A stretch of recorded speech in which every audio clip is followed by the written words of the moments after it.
يعلمكم الله والله بكل شيء عليم. لا إله إلا الله استجب لنا. لا إله إلا الله حتى تخرج روحنا. وبالحق أنزلناه وبالحق نزل. وما محمد إلا رسول ما كان محمد وأبا عين من رجالكم فآمنوا بما أنزل على محمد رسول الله صلى الله عليه وسلم. اللهم إنك أنت العفو تحب العفو فاعف عنا يا ربي. أعوذ بالله من الشيطان الرجيم. بسم الله الرحمن الرحيم. طاسيم. الله أعلم بمراده بذلك. تلك سورة القصص مكان سورة نواني السورة مكان سورة نقول لنا كبي أغانا نقول لنا كي نقول لباني يا نكمل باني ناون سبتني الله سبحانه وتعالى دعني إن القرآن إن الله دبان خنني مهلمين إن الله فارني وعند كرا أو وندني أرجعنا ونو أو يبينونه مكان سورة نقول لنا كي كم بالله أو جبنا هنا تي فرعون كبارين دعران كارين بيجا نادي أغاني نيجرا بونو نندو ندرا هو بيت دبار مونيندي نقصو كم بالله ورن موسى يركلو موسى ساريندي أما كنا وري مغوبي الله غرام مانتو إندي مغوبي أنا ورا هنgendي أنا ساجا مغسرة فرعون يمت توجين كما هكذا كم مثالي قوم تماسرة السنون ساسين يدي. نعم تماسرة السنون ساسين يدي. فرعون ساسين يدي لا موسى تماسرة يدي. سوغوسرة أبا كمير يدي. نو فرعون المير يدي لا موسى سوغوسرة يدي. awo kibar ni mo musa go qorono mogobe ago qubtingen kallim mogobe ago ramadiyana mogobe ago shuaibu re nyagarun ka ko magono mogobe alla yimi wasaga ni mogobe kata misrai nanti andiga fir'auna bureke qirikata allah subhanahu wa ta'ala kebra aw kin ngalangalana maga diga ni fir'auna hinnya mayenga kam ballawo saga ni kata makkan ko nga igo mogobe alla fare nyaga ngure ikillegini asam dingini kembala obakano na likata qaruna qisanga a qaruna agoni mobe kibra oni damfara ngoni damfara be go limanan ka onni menaga ado fisri yenaga agunya ko no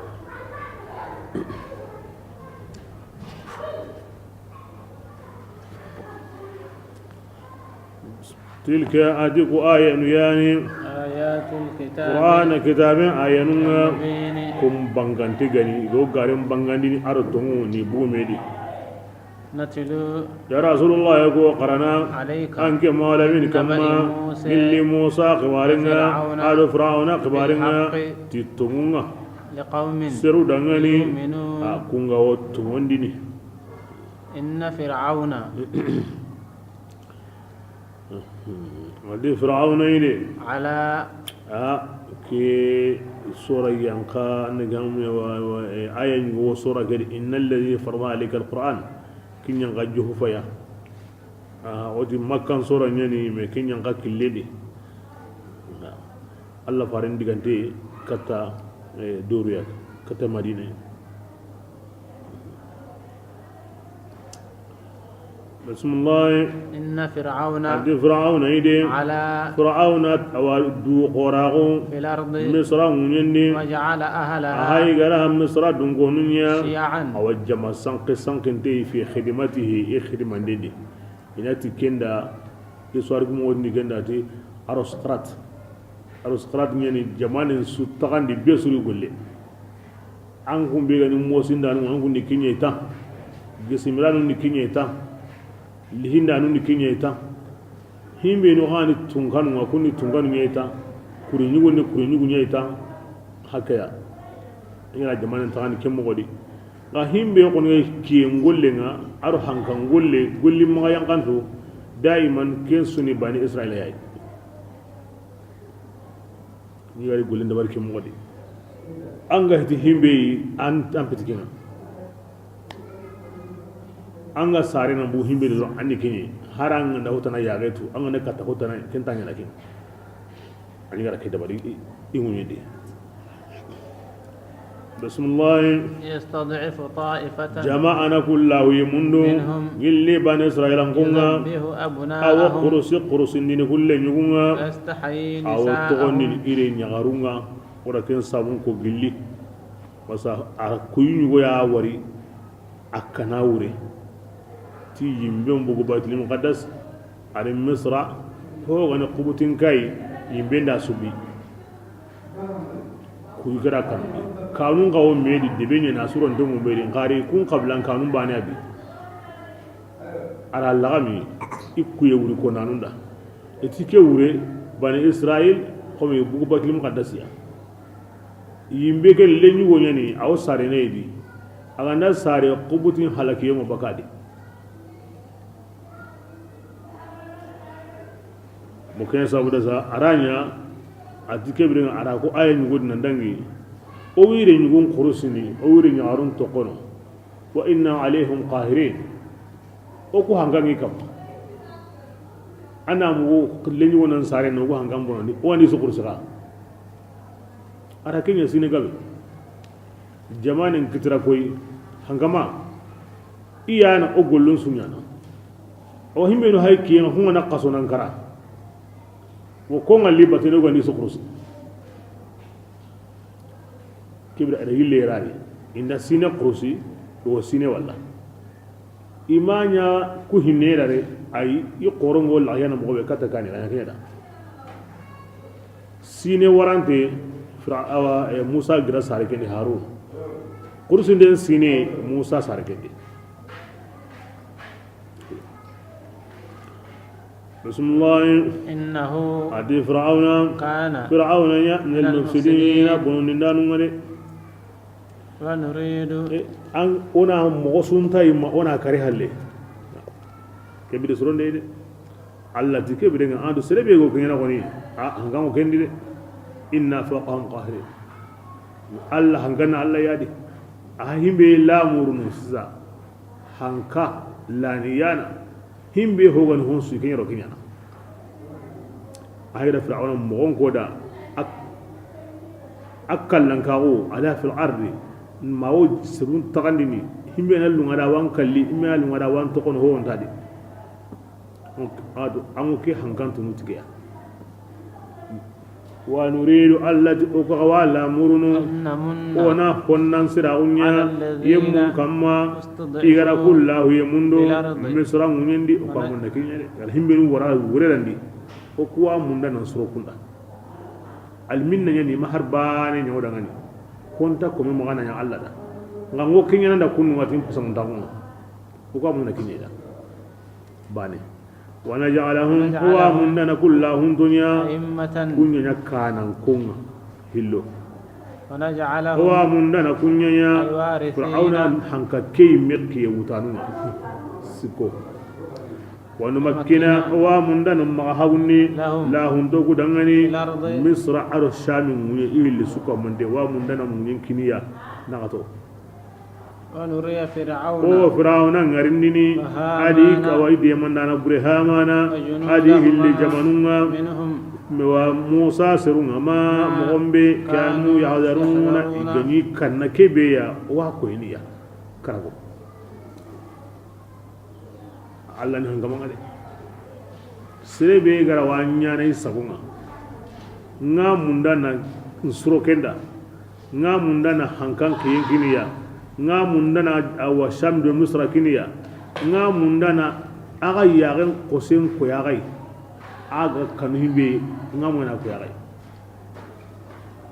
naam imam munyen kita komi i jondi nga i kosen su bonay jondi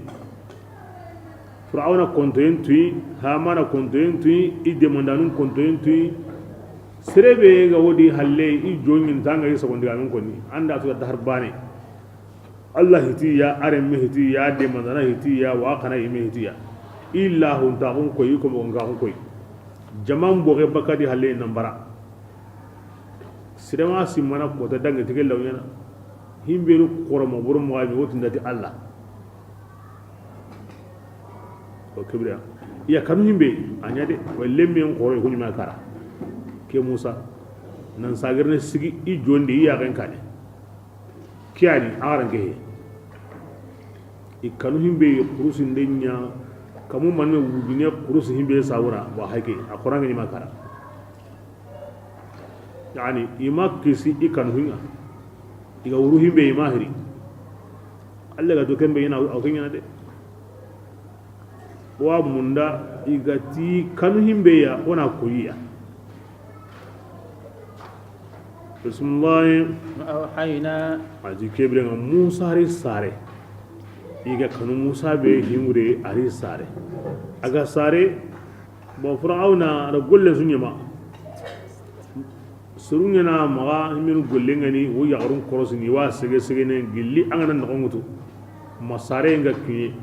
sare in sine ngana idron kebrenga aga sare no hoye wa khusni yo ngande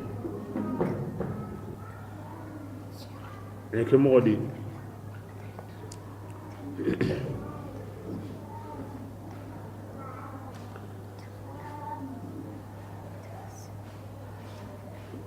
musari sare aywa ak san gabeni aw gilay go ya gare be ganya ma korosini kenyi me malle me kemi wari aga sare bana lemme ngari mo be Allah ra kanu illa sunu medi wa alqaitu alayka mahabbatan minni Allah woni kin ko ni Musa kamaran sire Musa wari nanga makanu akanu yen sawura atan pakara to Allah me kirin ginta ke kursun dahi ko ni sirala ma yaran nu dengo kande ko ni atu nanga be ni i hay gari awa anya kambo a hakare girinde da lemme ngara barama no woni Musa gare nyagaren kari barama ngo yimben kamari ni gumi akin yawo imbelo ne ara imbele imbe ngana gumi nga yimbe Allah gar kebe nya awa Ibrahim da kuni bardan wa salam imbe ngodo kumi barama ngure nga yimbe jibren tay lemme ngana woni mo lemme mun nu nga krosini ke mo barama no hayri barama be ko yimbe nga la kenda kempay himbe gara sarandi o kemma kata hi koni himbe ga min gare aw kemballe gana kunna aw kemmo wori ngana mo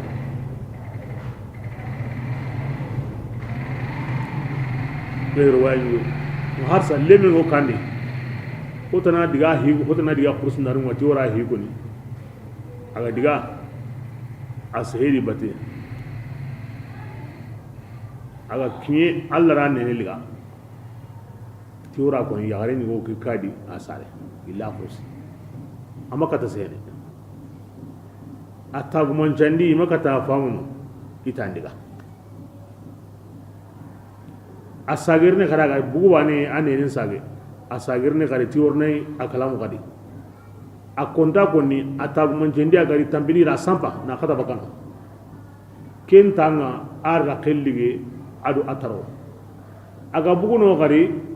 ara ken sagai ataron sagai asagirne kare tasgani ngati worna koni ahingi alungu amumu ila sampa karna kata bakana Allah rasulullah sire kini ke ati Allah ke kome maga hi mugun ngi kare kinan ko muslimu go yayi ndaga hi ko ne kare Allah ran ne nan kine na taron kine na yaran kine amma hi ko kare yo ke man kel gammi ti Musa sara ko ta ti kenyi ke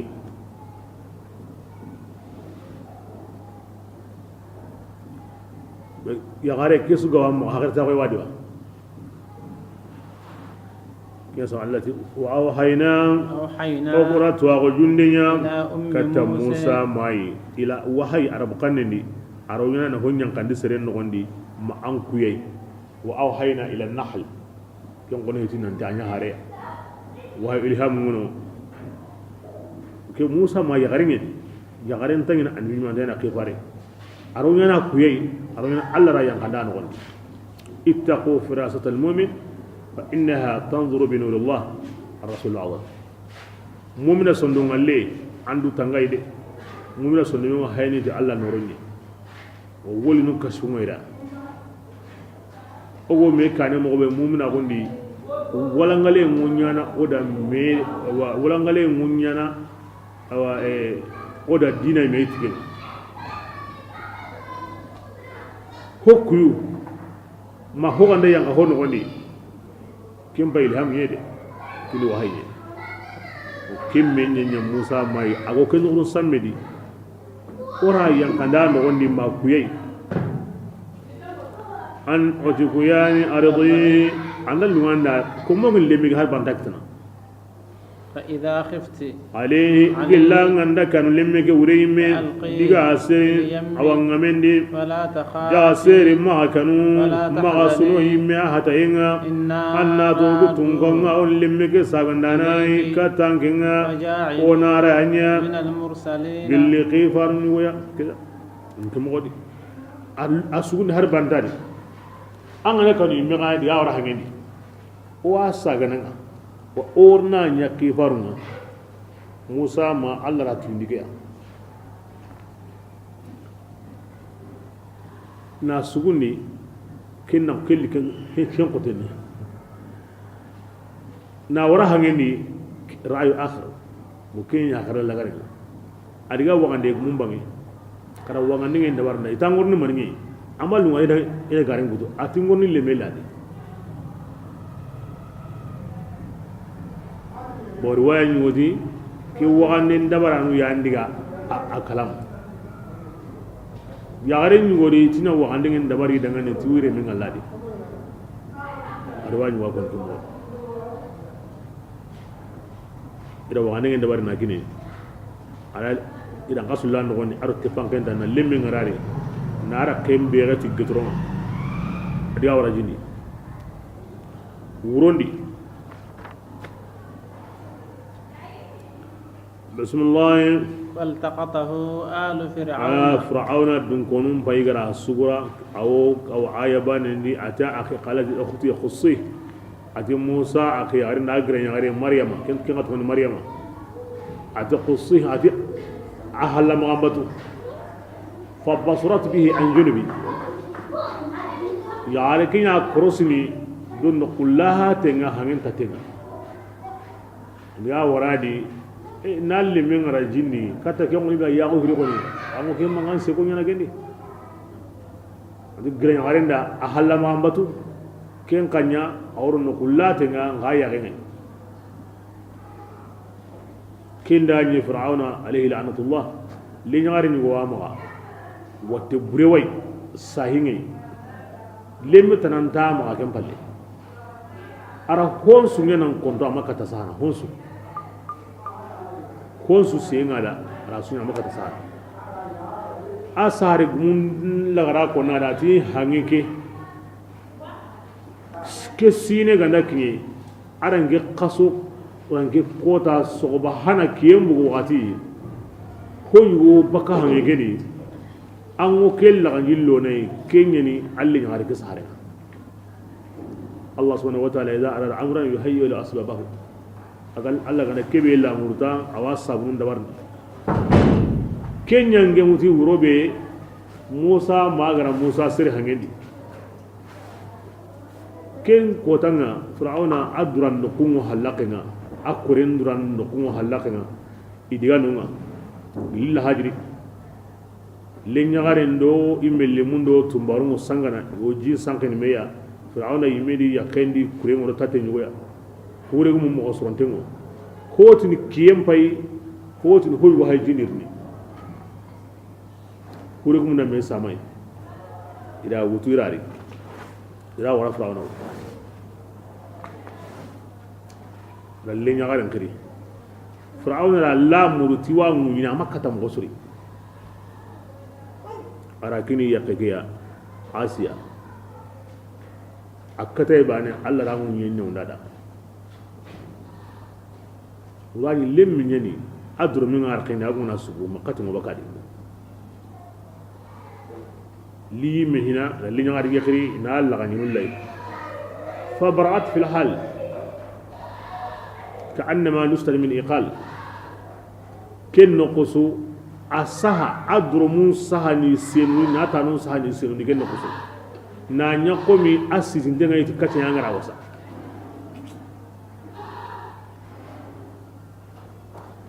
همانا جادي هنغما يا لمي بيو كونيكي هي أما غرا سارا ناصري أتي همانا أتي كوني توميدي أتون تاكالي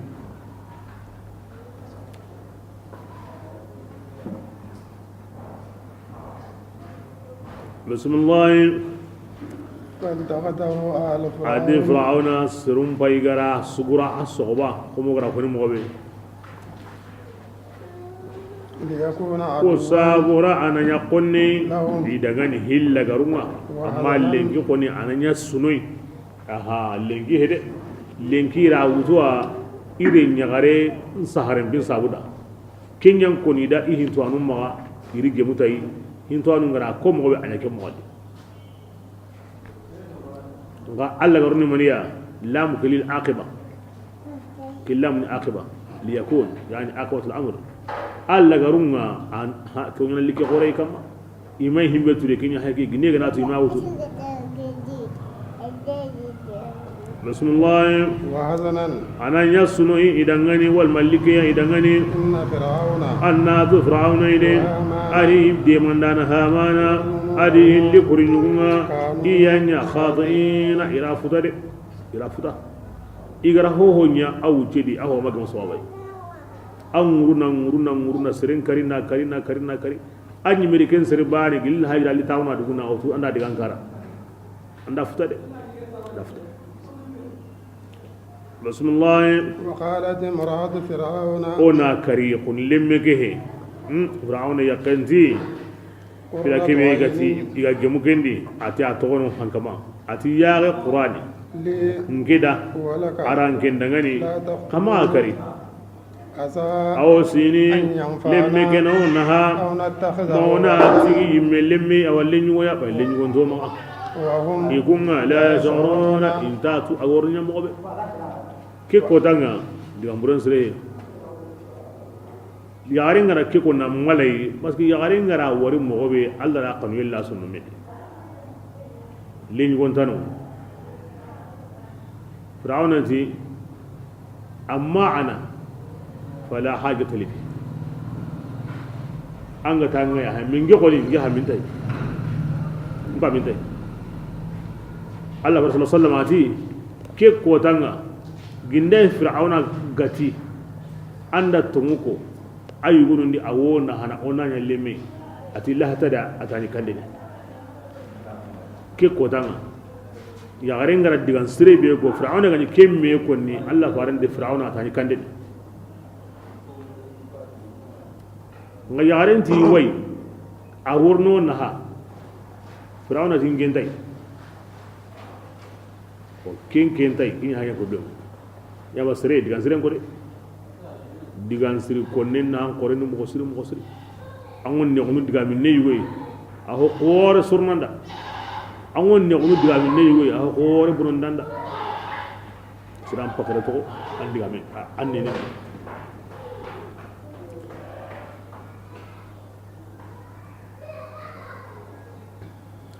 aywa ti ato ona to saka kebrenga may lemenga warno ma to on tay ato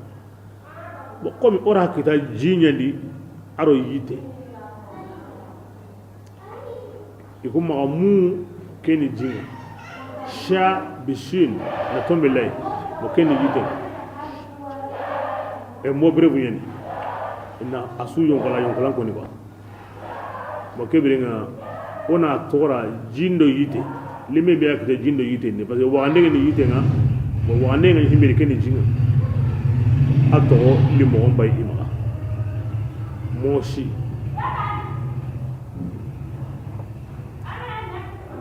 ta tora kundu keba alla sili i me kannendi keni sunu moshi aga bunu yang kuna ko ni kungu tombe makai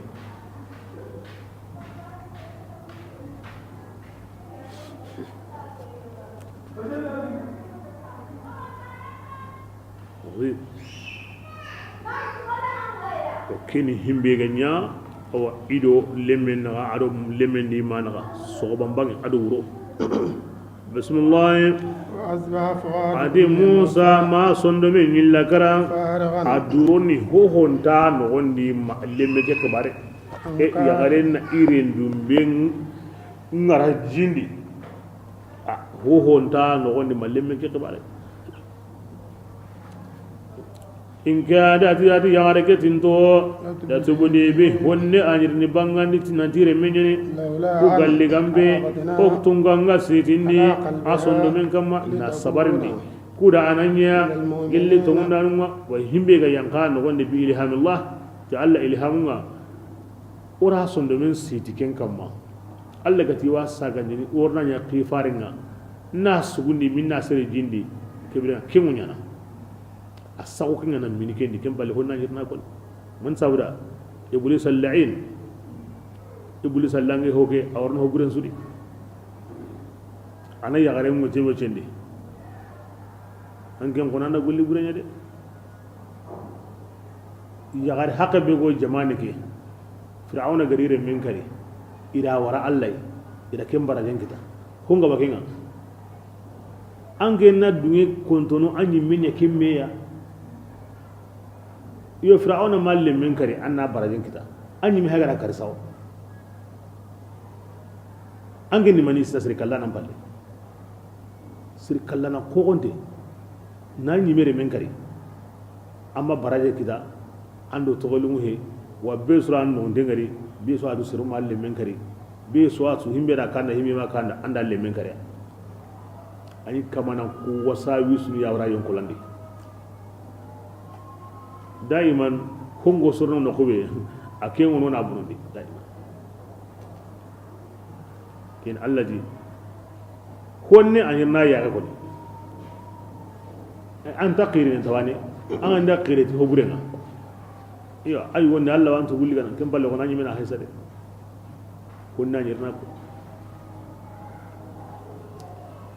bismillah وقالت ati kenda ni manti لأخته musa ayare maryam dangani anwa halla magambatunu na khibare to dangani فبصرت ati kengira nyangare nyawo dokurandini ti musa dunno kullatiya kenda ni fir'auna di dungonunga kun kanta seda nanti kebe haike ken agra nyangare ni intatu aw kuma na hin soro soro intakentu irari kandi ila gari kandi limme kiri di badri ngari kiri di bate aywa kan nogo a anyi mangari limme ke be galli fir'auna yakenda limme mbarabe su kombo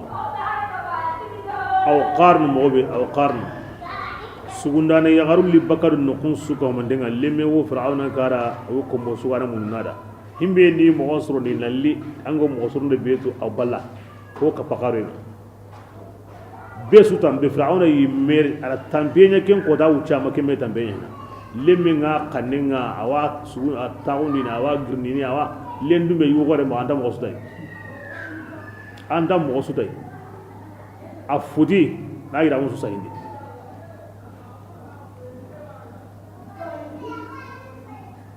man zawda وحرمنا المراضع التي أرسلنا مانون برامني نبي الله موسى كما كتا أبلا غراسا غندي كتي ماي الله ما دونيتي أنا سأسكم بس أم داري ركني بنا أبوني أو كارم داري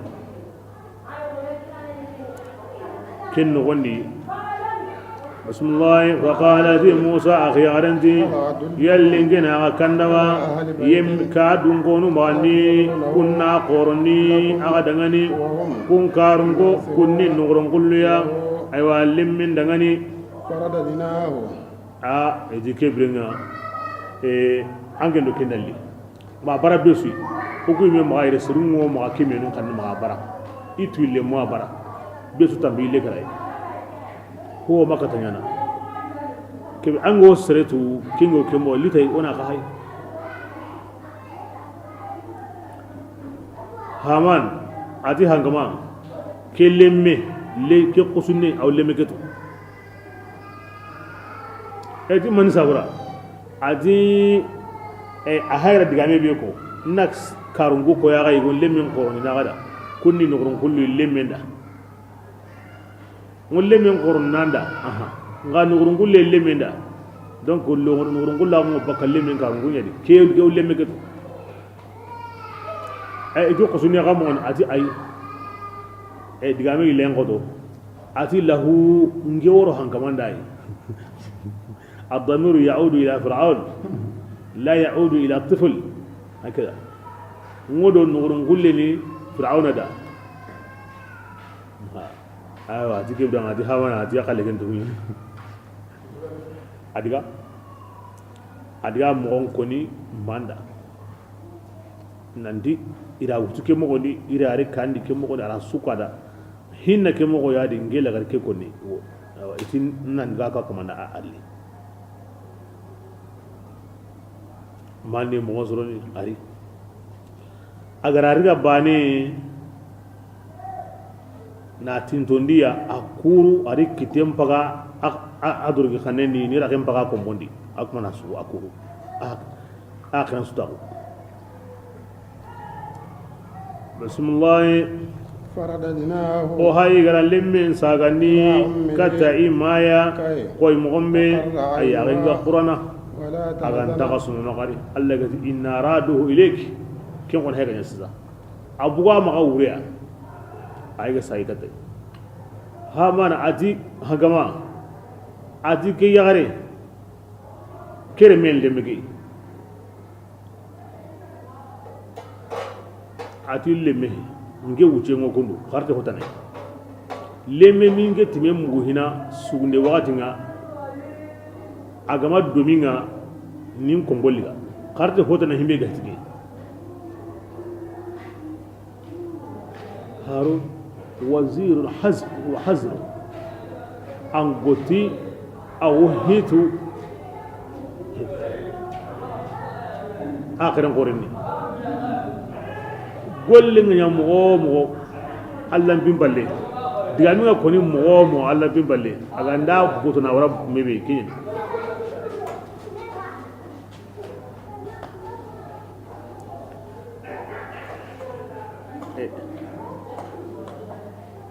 awi wuri simbe bwa ma ke bu mo kanindo jotendo butun kuduye ken wuro maro ken yile makare ken kota barane nalli ken sagandi katanga am pakaren ta kunte muazzazatan mukarramatan bi na darutai na aqronditay wakini Allah ga jiwa sagandi wakini Allah sagandi bismillah ولتعلم قصابنا ياركناتو ننجى الله تعالى نينغام أياني تمغام قصرهم فوقهم لا يعلمون كنت الله نينانتو لنا جو كبيرنا أوانينا دي أكتو مامغا ماغو حتني إجمو علي منيا ومانتي دغاني باسنتاري ناورين كارا إذي أي anna sugun ni ria han kamal le men dara sugu sirtana ka an kin karo ke le men dakhala ba da nya han kamal le men yake da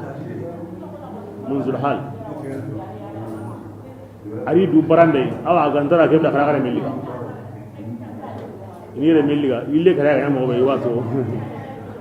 agandara kara meliga aywa ti da o hajungo way wonta khalle kinyana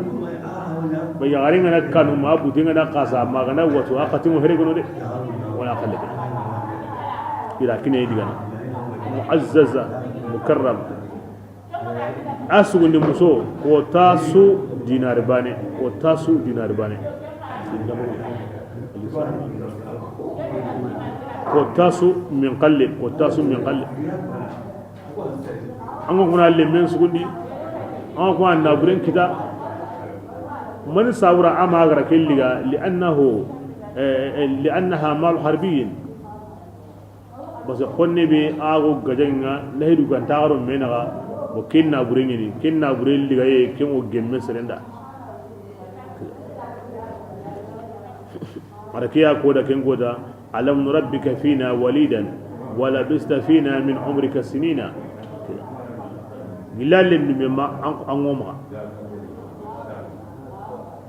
arire mendiga karun konda kitin ka huma me han kamalle men sugundana iramin gabe timasiren gabe maganyetin gabe ko tasu hana yum min qalle kine asuni musoma ken sinon bil gabe ni de bismillah ولما وساتو كمودي ما برا كبي aga kinye isembe potenga sa واستوى haiga aywa atindo wa ahankan nyoro kimu nyana sere na wudu tanjike sine kin istiwa umma ahon nga kun timme kindani awudo fir'aun are men ta nime bismillah آتيناه gillike oda musa ku aywa hintwa unga na kutwa unga fiqhinga dinandi gillaga woni annabi yimbe Allah annabi nimko aqifar ko akko masurgo gilli itugune ilimna gondo limne mo tabana ituguna gondo hotugune mo tabana iya ambana gondo ya bana khalle mo tabana gilli kem pagati hakrantum dan farantunu ido kutunaga bismillah وانا جزي المحسنين التي اوسرن يم براجي كذلك كم غياري وسرن قنيا امسو gilli narire Allah wakina la garakane ودخل وتي موسى هيغرو المدينة فرعون الدبينغا kenda ni ira wucinya amayno fir'auna debe ni minne fir'auna debe gabu nyamaga watin suri indo kwa nyamaga palinga benga maga Allah ma debe bani koni konti munfi kono ken koni wonnati khatan wonnati aynu shams wonnati misraime debi kore suga wa misra tate mahallaqe ngani magide kamagani palen wa magano debe ngono nda wutinya kiri awra wutinya kiri bismillah على حين غفلة mungu wakati yani di aru wakati ke koni من gilli أهلها debe dungonunga mungu wakati debe ndi kini wakati no hilya kin ciga jolon ala hina ghafla kenga nyini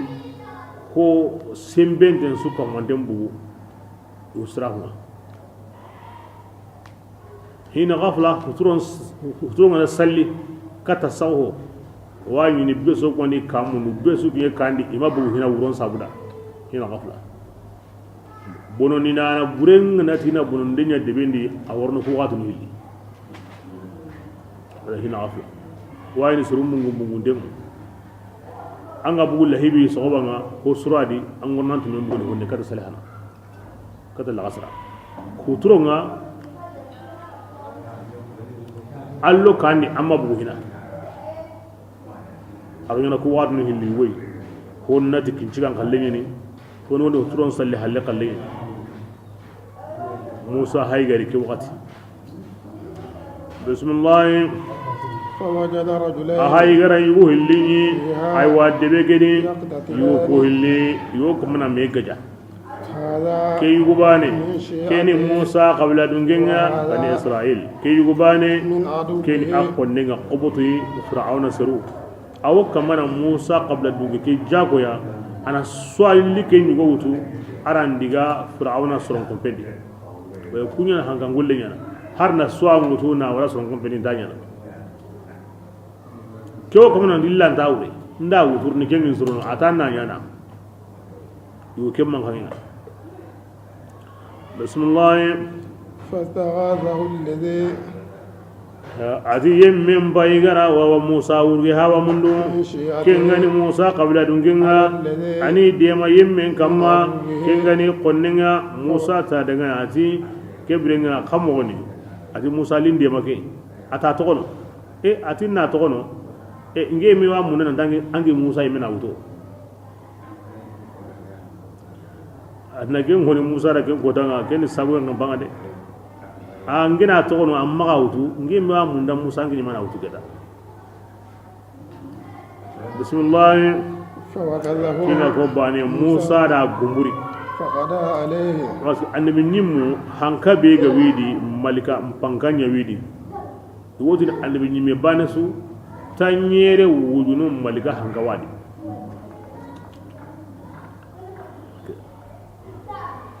kini Musa hankanyi we faqada alayhi kallem paiga kiti jugon kamade amma uta kanne mai na kari we kemen da sere kalle ara san kullin jaba na purege khiri na waradi arada kanta ay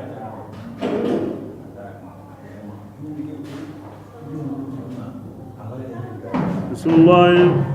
qala kebren Musa di hadha atike awake golle min amali kene shaytan shaytan golle ni yani shaytan yani mutundi ke mai dan kabani ke mutundi janko na katu ngam nginya ngi mitangi mina wutu ek ada abadi amure kinda ken di amure ay are ngi wala wutu yenga haraga ndako agar himbe wara nginda tikene ma wutu mi kenda wutu ani shaytan yani mutundi mai gan kaba butunu janko na katu hada min amali shaytan bismillah innahu shaytan ide adamare men qonnini adamare men samundana ngini asamunta umbangan tenni de adamare men samundini burain kam kambal ken diga mure gambure na butu yenga nare serenga anna simmi hina katambela butu yengolle anga nyini am butu hujeme شيء بسيط جدا ومنطقي جدا أنواني دعاء مكرا وكنيمي أنواني نهوكيمي هاري هي يبره أنا نام متام بكرين أنواني بتوعي تكيم أكيمي بلان ده بتوعي نقولين أنا ورا من مسلم بسم الله qala Ibrahim Musa di anni misadin kama adinge Musa gerindu tonya tisreke kallinga annan qabarin dangani Allah qabarin Musa dangani wa Allah taala atigi ayani qabarananga ayani hinnananga anga mandu tuguna srekari durubun danga yime kebirenga anna wali Musa ga istighfarunya kenni ogo kebe konni hasanatul abrar sayyi'atul muqarrabin aw kem babu yakam sere suru alla gamunde awa kumpo alla batanu posre alla tindo ye mumma ken hobre bas ga kullenni angana khataw anga man du tuguna hobre be nyaaga nanya amma alla ko ni bangi ko hontadi ginum tanga nga alla ko motundo ma anda hubul qornya nongo Musa ni Allah ko motundinye kinye sabura istighfar nya ande ke ko dandani an bini mehe ke fare Allah ti oda sisa wa ataina hukman wa ilman Allah gara ken pinto ko be kine na ken fami be kine dinandi kenya na asondo men qurandi aratu iblisa wono ayana sirenga la gulli gulenga ayana ibutundi ibe kan sire butunu arama an kuton koda innahu aduwwun mudillun mubin na koyoyen billi kem pagadi iblisa hadamare min qonneni ni hadamare min samundana ni na istighfaru marakani na tubu marakani ti tuaguya adu hin tuaguya innahu min amali shaytan ko sun Allah golle mi Allah ko musulum mo karangondi hobure ngani onti ti Allah nkitay kenni jukkuti mbala ko ñe Allah ko musulun su ko sire Allah da kenya hobure wote kenni gunyi ma bate wala kenni satani ya bate kenya di jukunga kapa Allah sere ni akara to kendi mo sere Allah an kitin honsiya a hobre angoto ni shaytan yani mangoto ni me yani ha hosre angoto ni kenni Allah anu nyumu do kefaru wo kharamu ni kenya qur'ana di bismillah قال يبرع موسى ربي كما بما تهني من فقنا أنغركني مني كما نجي موسى انتقنيانا قري ظهيرا دي من داني أيوا كافري دغني كذا كي أردت كنغتو الله أنغر نيما بينجي كما نياهم مغا كن نيما سابوان كن تغا برون دانا دي منا قري الله فأصبح كان واتو نغالي الله غنا نيما بين سرين كما ما نيما كينيا نا الله كتا ما نيما كينيا نا بوندينيا الله سيمي موسى كاللغي الله نيما بين كما ما نيما كينيا نا بوندي ديما ما نينا كسيه ديما ما ينا كاهرا ديما ما ينا فاسا ديما الله نيما كينينا ارو الله يا مري لقنا كينين انغرا نيما كوفا انت كوي نابري باني انت كوي تواغو باني انت كوي حتي حنكا باني انت كوي درجه ندو غيام باني ان يا كيبي غام الله نيما ني ما هو هايته هيمبي غانتا گيمي انت روكي الله نيما ني ما هو مغوتا كيبي موكين غانتا گيمي Allah kake Allah neman ne ma hu yiga ta ya ganda gemme ma hukku tan ne ke ya ganda gemme an kitte gran ta ke Allah neman ne ma diga no ko ganda gemme Allah ma an kitin yana horiga ganda gemme Allah ni man ganda ko sere mo simme ne ro i mara hondo ikta homba ne la an yi mei meke an su hay neman yari an turun tinyo neman ni an go no ko neman nyante ngo nan goron kati o hoga be mun dengo ke hoga danju bandi wal ma hoga ndamara ndi ndangot ni anda nema di bima an'amta alayya falan akuna zahiran lil mujrimin nasmi kina wats bismillah fa asbaha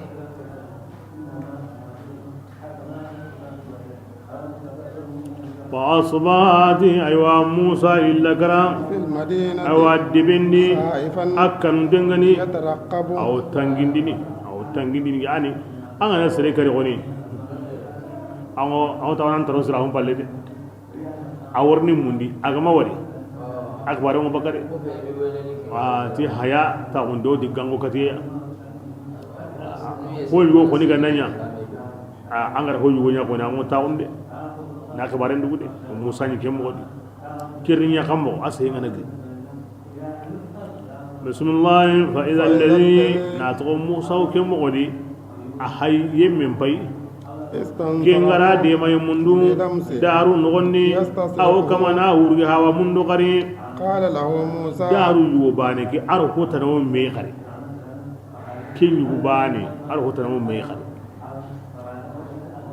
arkin qaw me kinya ntanya ari kanne to man no kulade musa lindema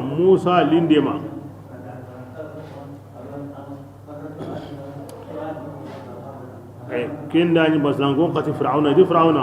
iti sere kara o serundi wasirata makari ya to qubutun di fir'auna sere kara o serundi sire makari maganta banu israel kebirenga ori anno hakke mundu firawna tida kadiga sire kallana mundu aro sheda aro kinga nari wakati kebe kebirenga ngokitin kuto ikungo debendi wo kem mundu no sire kallana ma wari jango sheda ni toko kem mundu muniri bo debendi yugondo sire tanawo me awtini musa daga musa way musa li indu kewme kegan hay konan baginga bismillah قال له موسى هاي غدار غني إنك أنك ينجوكي لغوي أن فسقين دني مبين أن فسقهم بانغان دني يعني أن دغران قران دارو قلينيا نجير أنك ينا قلما سرين دا قلما كم بيني ما بو هنا جانغوانا نيمي أنت صبرني لينكي ولا كم يكيد on hengala yukedi hina ando hongari men jakari me Musa wa kamana ajrabi na Musa kuna likata bismillah falamma birakibin Musa gara lamuru illi gandi qoto ti yemmenga kenyemme gane konninga illi sudangane yani kebrenga Musa qabla dungeketi Musa أتريد anginga lamurunu annin kakari boy mogombe angara nyonki gari daru إن تريد Musa antawo lamuru manganda nya dundariya misra ngindi anta lamuru annanya ngel muslimina gil surundanu kakante hopre Musa ko non doy anta sidikina lenki a Musa lamuri ni agari qirhimbe khanem ga ina kenya hatinde nga dogondo buhun sabuda kenda sima arini kati ge me anda sere kari daru nga mo ni ga karleki sirun gona nyariya iwa mo na sere kallana mutu ado sheda anda sere kari daru nga mo ni karleki daru sere be kara aro kana soro go bibane no ni agadi mu sara kari ke bire ga sere kallana mutu ila sheda kita kagande zrede kagande anga tanga de mona awani mi chorno awi mi chorno i hayga sai kata fir'auna i tora sir kallana ngari ora shedan kita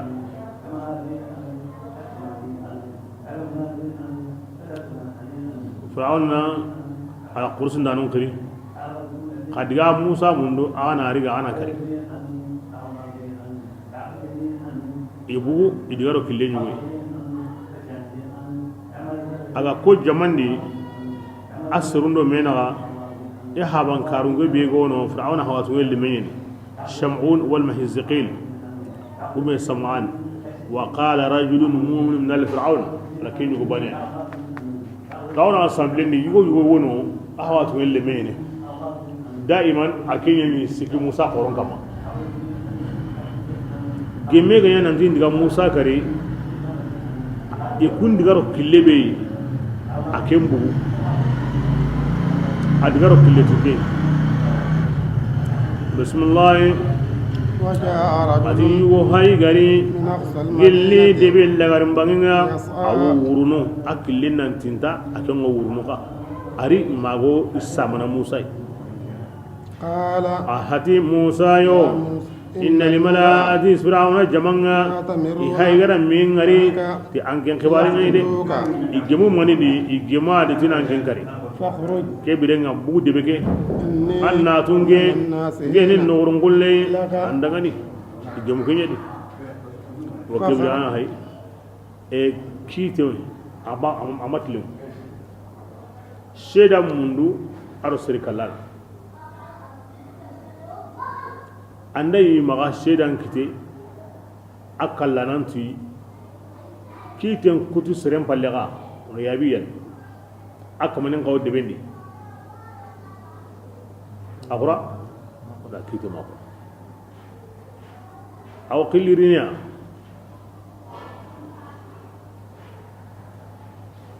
kide matlo kulani yana kinya ايوه دائما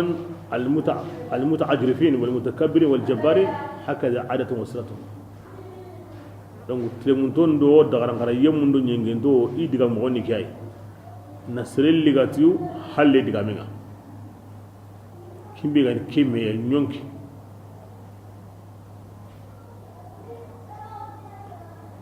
Allah ga namun lamur na kebe nya wa mo sorondi linkani Musa bu kota nga kem marandi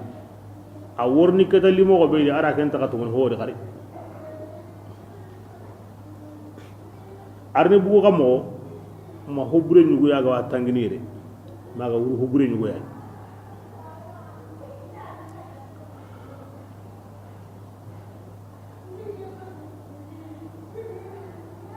bismillah فخرج musa hay gabu منها awa debe gani akan tinyini يترقب awa tangindini yalli mundan nyanyoro nindi wa ido sinu nilliga nan digin kari ma alla worni nguru hawa nin kisindiya tatarqab aw tangidi ko hili godu bani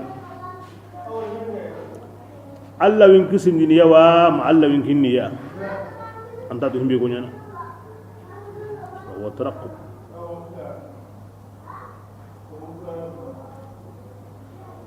bismillah قال كم بعدين موسى دي ربي يا كما نجني ما نياغنا أن نكسني باللي قلنا الظالمين كنتم دانوا يعني كدوا ونبي هاي الله جوا ولا إكو مسرول لكن كما سيسو غندي أمين دي كدوا ونتانو هم بيجان قطو كدوا ونيا عنده حبولينيا أني مسي ربي إني ظلمت نفسي فاغفر لي musa gara hogurenya alla la kinya wala la kenkam alla ndindu tonya ya himma iwo kamana mundu tonya munde iwan tampindini katunde kasoronde awa mago kene kallenga iqabbaqanga duwa untano kinkamanna himbe gan koto rabbi najjini min alqawmi zalimin alla kisindi seruga igawa mundan intonya rabbi najjini min alqawmi zalimin ango kanno kannetu nani woda ambate i kana munda na antonya ya iya jontadi i hakentara ambate nan to ko ke konni Allah wan kisni torama bismillah ولما musa to wa ke konni bira kebe توجه musa ga jongoyi تلقاء مدين awani ga madiyana bangi madiyana ni shuaibu debinga annabi shuaibu do no kundo misra na gabitu sigitrende bani yani madiyana bun ibrahim kenyana non tun kutu deben to on sago aymea fir'auna marandinga magan qonsu ga kenno qur'an talatu ga aho tire asab alla ko mi khore ngono kenno ko kisi fir'auna marandin toranga ada nyingin ta kun toranga ci shuaibu barkina kebirenga nokungo urginta kon kutanati alla ko muslimu yebale madiyana do misra naga bito segitrende baneni an kana ni fir'auna mara hailu kan non kisai ti shu'abu barkina alla ra jonkoyno non nyantinta non ta marandi wa alla ko muslimu ibrahim lemun kabinga maka mi ga hitukuya suriga bi go himbetu wa kinyen ishaqa adu ismail ko gabe kunya tuba kempalle madiyana wono are menyeni madayi ni wono are menyeni madani wono are menyeni aha awa ana ya ku to ko ni den da qur'ana di an ga bun kasiri tabaqatu al-kubra hay ibrahim wore munsu imanu su asu kon de ngadi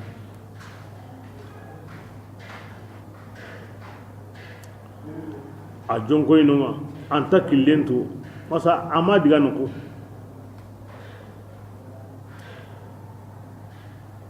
aga bu kambalinga killunga bo musa anta tigo himbe nyana alla kusara setana nyugo raya rankane malika nyana o sinkama aywa holuti awi tanga gumanga kitindi anga bugo anga dan nakutu anga na digana ngardo kilewe an wara ken koni yade ken wara gunne de sawa awra debe sawa ke koni ni sire koni kani anta ya ren pirini anna jamuni anta nyorna di awo sinkama wa dokotuna ne nyugo wakitindi na tamme hunjello an oninga anta nyorna di antara na to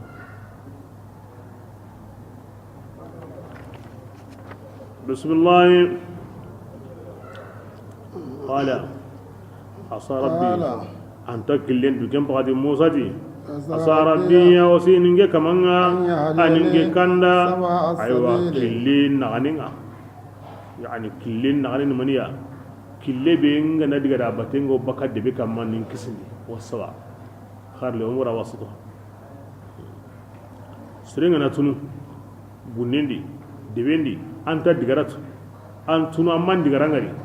an am pakra to ko kedi asa rabbi an yahdiyani sawa as-sabil allah kille ko inanga himbe go yana ambu sabusre bismillah ولما azibira kebe ورد musa ga jirege ماء مدين madiyana awajinga kinni mane ji wutura kem girungo walle kampalle nyi sinna on sabuda debinogo a gerem me ngateni ari madiyana kampalle nga girungo bismillah وجد أمة iga tindo debe nga bane yugo ketunai kenda ni debe ngure ngari aro debe ari kampalle nga ara jamani عليه aywa geri laqenga gille serunga يسقون iwo kumarindini وجد dabanunga امرأتين ari yagaru hillini من دونهم aywa kunwa jaman tadenga تجودان kunwa kamani idabanun genge imaga wandi jimini قال daba gumu no konsu bito seggi aw killendi musara tanpi hananga noar ki kotanya ki bito seggi adi ama yande yiga jindama parce que abu sila handa he harbane he aw banan teritanga atte hun sukuti na tanu sukutu na suyitindi aw chama terita hina yigande ndama ani mana mbire kebito segire munyen fundi honu hate kulle ma nogo munya ho kallenga an nogo patiya nogo ndar kayengo baka kama musa kin atambi hananga hina atambi hananga awrni kata himbe giya na hankorenni ken wure serenta ho kitana hina mangana tambi ala bito segini tanga dullenga dakunga tanun su yiti asunya tugonga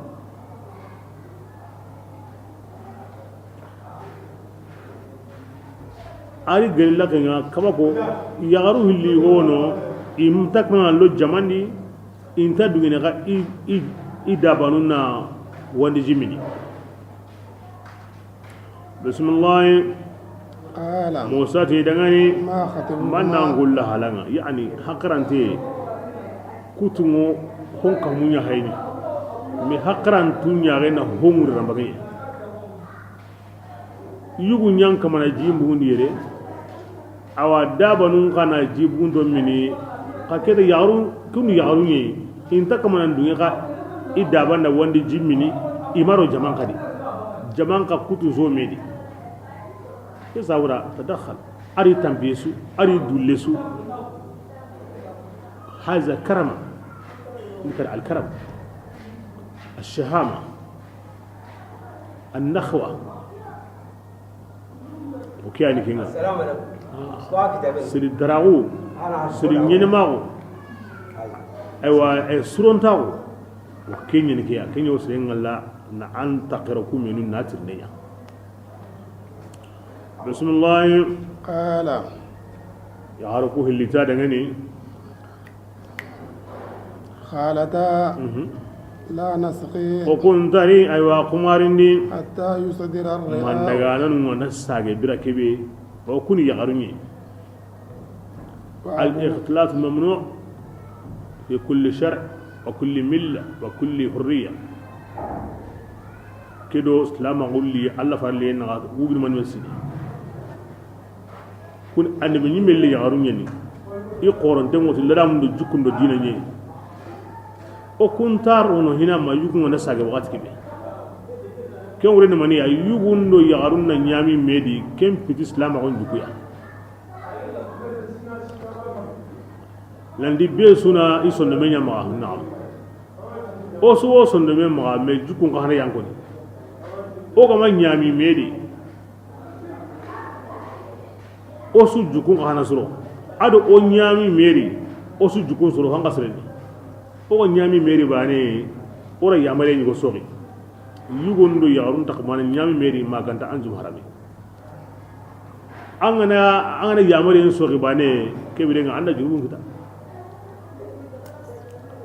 himmenu nga wo la tono yugunga iganda duguna nyami ni anda gamune yugundi i gollen sire o kayana na'am nga ala yoni ga nyami yugondo ko ni ken wontar sahi tora kenda sahi tora igara golle be tan ken palle kenya wo sahi ne tora angana kenya kenya hinta kutuni ken mori o yugondo ya arna ma nyami medi kenni duran kiti i nyami balawu meri kenta jene ndigande i nyami ye meri kenta jene ndigande jene pramtenni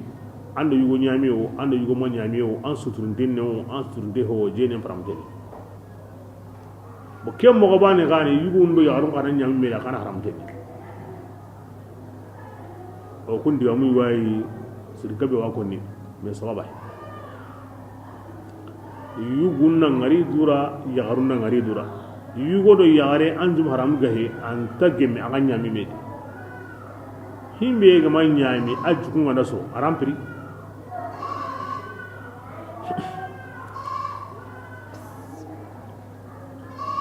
bismillah wa abu ajahil yani kay jabu fama khatbukum bahinu hilani agamaro jamandi ar anku nyaari manun qariman sabuda kiya sa irihili jabun kini o kun taro no mayugu ngana sagi himbe ga no ku yagar manun ko hanagari o ku haba shaykhun kabirun qirsa qoriyani ken wure no lemmen ngoni habe wa ngame akhirsa waran taga jibu ne yana khari kebiyan akusan tuyere ka akhi gon to maka wakine kana to maka bo kenyen o ku yagar manun ko hanagari bismillah fasaka musa hayya kumarin ni ya garuku hilli dangani gire ni go wono antinta nonga awa kenni gire puswari nga la ken so wa ho balan sire gire ni go wara kenga gidi gore jamanyan kapa na bugai ko tabe igandai abakara kenga musa adullunde bito manime amayige atampinte bito manime amala haya bo kigani a hanganyu o wati hangabe ga digena hanganyu jamango kapana gide be e bugu girenga abane adon ge lahala adiga gire ke wutu ara bugay abane ara jinkin daban way sumini yagarun sage ara gire ngutu ara ta gire la kinyo mondi bismillah كم بل موسى هلا كوي كتسرهما عدلنتي أتمبنتي موسى يكنتو أتيان كما أتينج موسى جن هتاعي يمي أو كتهما أنغركين ينقني كتين من خيرين جل خيرين نونسيا كم كله هنا من الزيجاندي أنغر يجاندي سكني الله سالهيني komen ta ho nyaga Allah le tubu Allah nyaga nta killentu ala Allah ya nyaga i wodi mbate ala Allah ya nyaga ndullu ndenni ala Allah ya nyaga serega may ganden kita mango da gari uranga anga ne kiko nambugo antara na kulate rabbi inni lima anzalta ilayya min khairin faqir dulle nganga mangora garibu ambu janga na keko antara no kulate an hokata na himbe gam paka musa na urdan kharanganya dulle ngo sere suya an kurenya nan palle honta kandi khara keko ago himbir na gando gondi anta koto Allah ngene hataga ne katta yigande be an anda kinkininga an anda ko kanna sudi Allah wa muku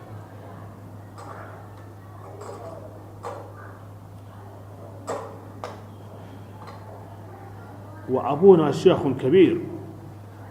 tirsqore naam tirsqore nyani de tirsqore nyani nabiyullah shuaib ara wujunu sikki sinabre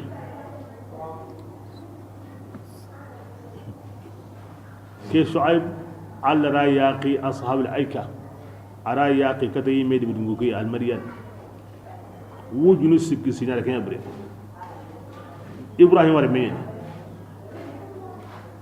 musa ni ibrahim mani akismaren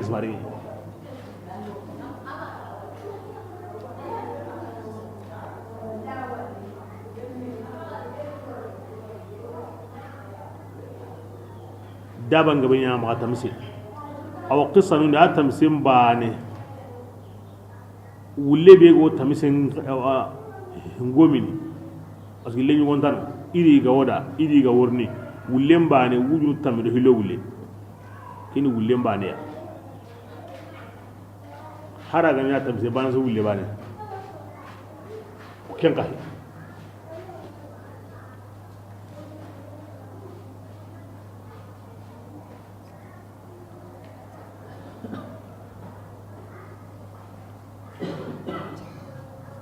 ke yite bi ay musa ga ta gawre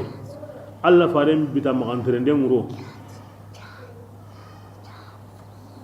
alla faren ga kino malika sigi jibril ati yere ni mine ati kene shuaibu de wenye madian musa dundun ta o kayite yawre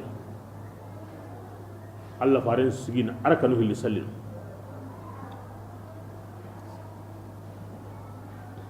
awren maniya تيمن وتبركا بآثار الصالحين إن بركة مندي سرسرون إدانجي باتي قصو إيجا تاغو نقوبينو إيجا سيجي نقوبينو إيجا سلي نقوبينو نندقا كون جورا نندقا الله باتونو كم بيدي هلا كبيع بيدي هلا كبيع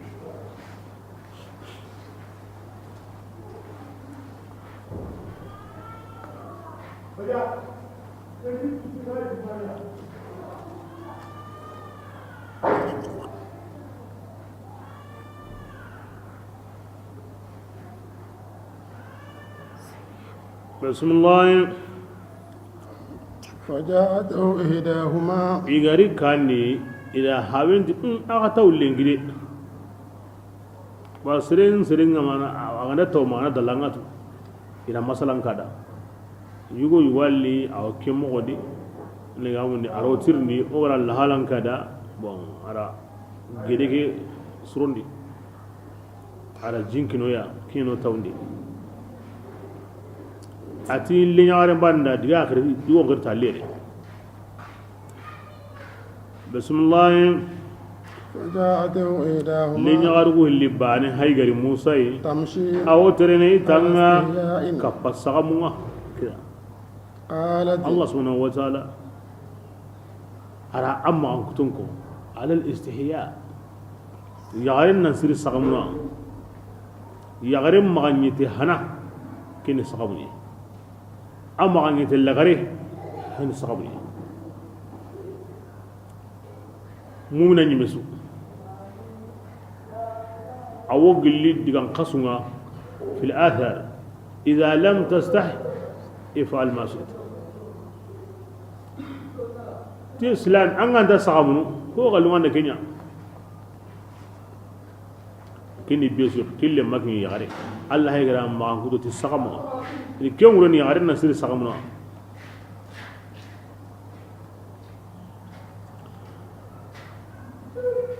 ari qammo wadi'atan kum midri'iha ala wajhiha haya'an minhu suturan timandengo menen kaw ken su kamandenga ara dampen tatibane ngara iya galakin kama ni ya gabane bugundi sellanga aw hayni tikinga kenda nya iramu o ma goto hina na iramu pegelondi na to ga nya ga anga ho walli iramen qotoyene ya galakin bake hontai me ara ya galakin banin ka ara ken ka suturi ya ga banin na banin to sellanga Allah ra ma angu bil haya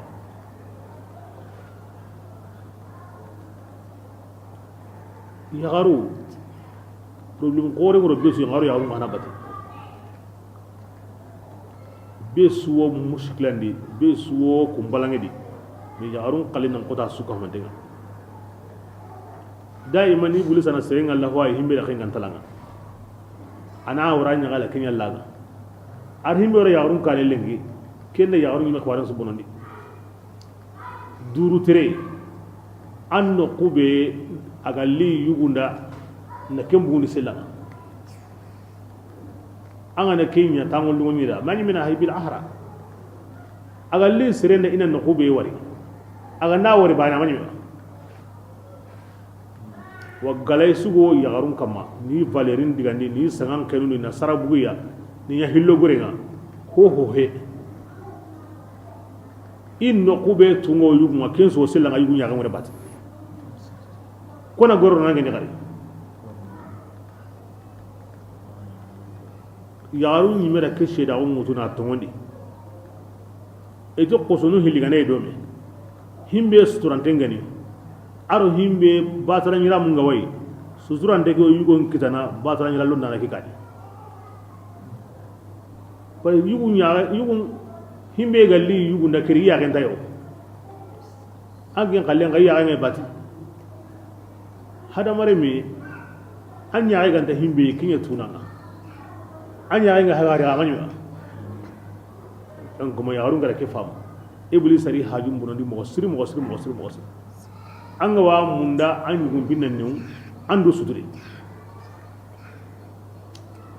an wollu ngono yugo suda an garandu bangandi bane an talu ngono hari bataran yugo nda kilame ga yugo nyina manga haza haqiqa to qurain kama tamsi ala istihya بسم الله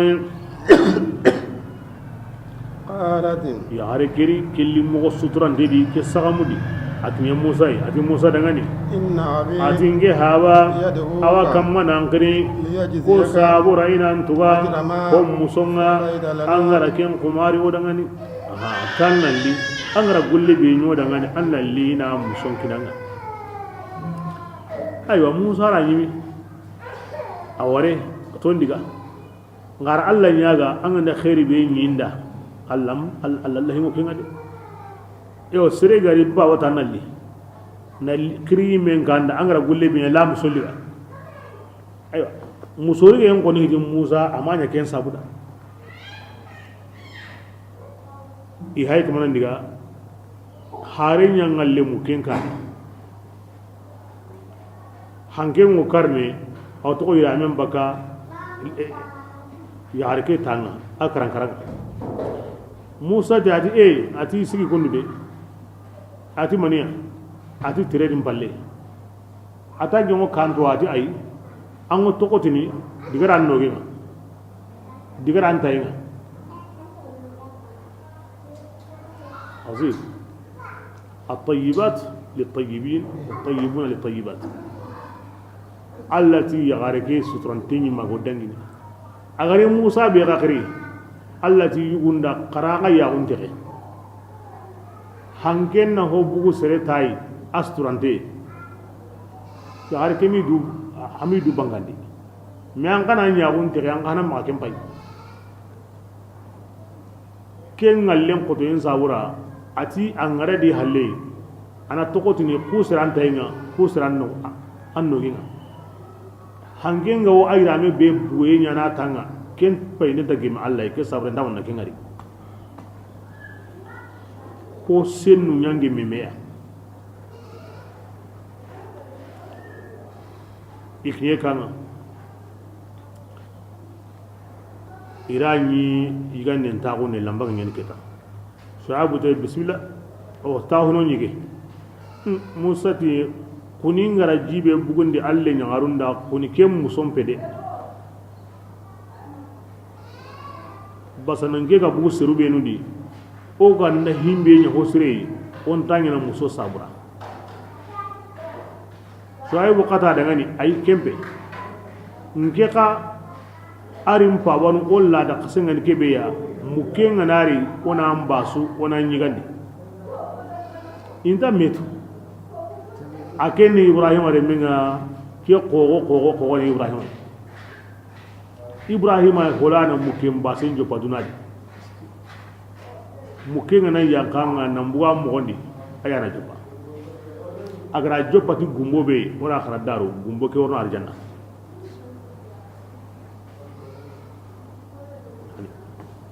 bo angnati inna wajadina kikada oro hawani tanna ma amba wakilemba musa haygari hawani jukunya ko on ta hosre nyana nanti o tuwaru mu ne kera kira wayin pawon din kismani suay bu Allah kembe nga garhimbe warin pawon din kismani ya ona mu kenya basu be suay ko nan golliti i haban hosre kenya no gati digame mana ima famuya Allah da kahirun ya dukatu awalau kana aba'ahum la yaf'aluna shay'an wa yahtadun hakada ana kunan ka hay ndabba kayin pawa kallin haram pawa ganta hutu harakan da diga he kibra kenya be gonteni ken diga ambanen ni mani al muqabil am pawa kan dan tinga ndai atu tinga ndai an na bugudo ken kana halle ken kana ya dukatu ndeni musa haygari hawanu kallin ya ko himbe gani kande himbe gani tuwa kuma shuaibu qane gari hawanu kallin ya ko ni himbe gani kande himbe gani tuwa kuma bo kanni to ranga kedi awana ko ndanga na aba angana mbawani mo ko za anan buken kama ori kin hoya na gayan tan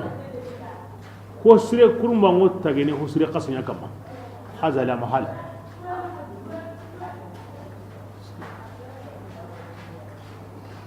hawe su garan sara islamiya na islamin to sama nallon di qaramundi anda qur'ana durusi manya alimu ya an yi ngana kille tanawwani tigem pawani kahiringa ya subhanallah ya subhanallah ya subhanallah kahiriga ndai anta islamin to sakanginga antan kello no qaramundi ango durusi ma ngin alimu amma wari noqosu misire ite ikitrangolle an kenda wari an pawana kunduye ti wurri nga wati kahiringa ni ma di serem pasu sere ti ngena ya kahiringa ma wara qabrun gorunga na Allah hinko arna barajen kini umpurenga ti ke sabra ti kahiringa ni ya subhanallah ya subhanallah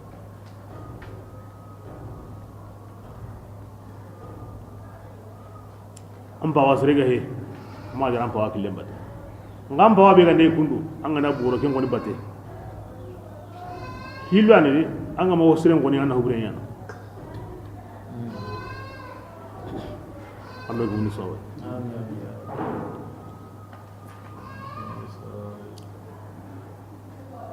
kebre nga musa ra la halankada ayo mannan kinyere ana mo on sukada himbi ga dangi ado fir'auna naka بسم الله فلما بركبهم أيوة موسى قري أيوة قرسنا قصة سكهم أنتين قرا أو قرسن كما شعيب تادعني ما كانوا أنكسي يلسون الظالمين أكون تمندنا بجماني كين كيران كين نقوه تاهويا أنتين تادي غسلتي اندفعون مغيري أرانتر نسري مندويري تواكلي يعني شعيب ولا تسرق لنا يمغني لا أراتو خطأ يعني اللي بيجي نتعلق كذا أراتو فرعون يادنتين يعني أراتو أوامنا كيتهم كتود يوم ولا برينا بته أمم توما يمين كرنا ترني عندك كيتهم كتود أهل خديجة كذا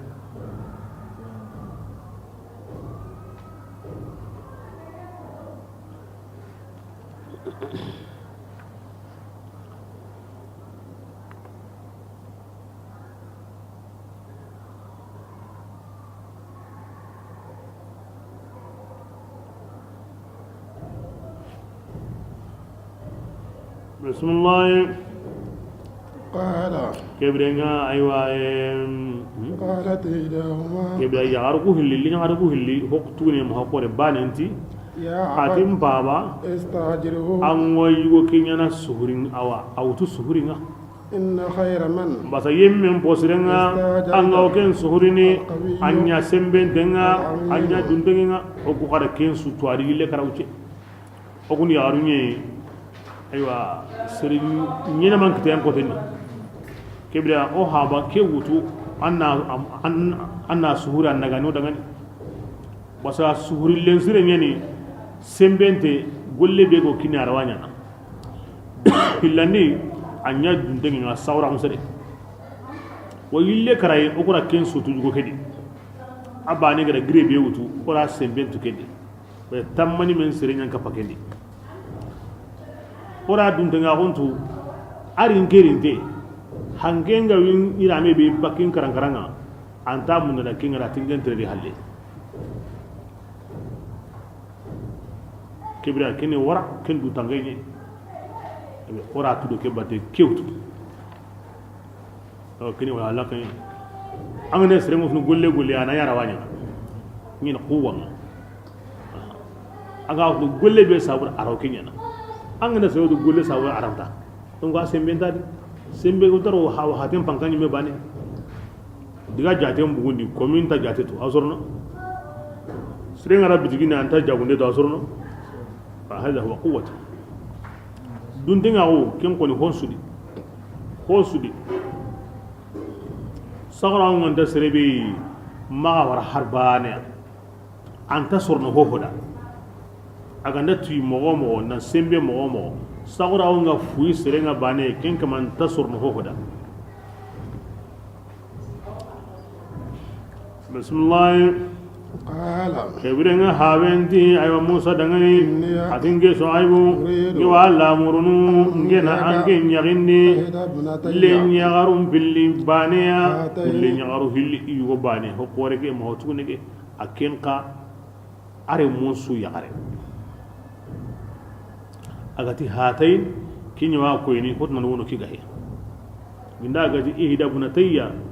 kinga koyni kuhillani ma gaji ati kuhilli angara hillo be yino so ko ganda kunya wala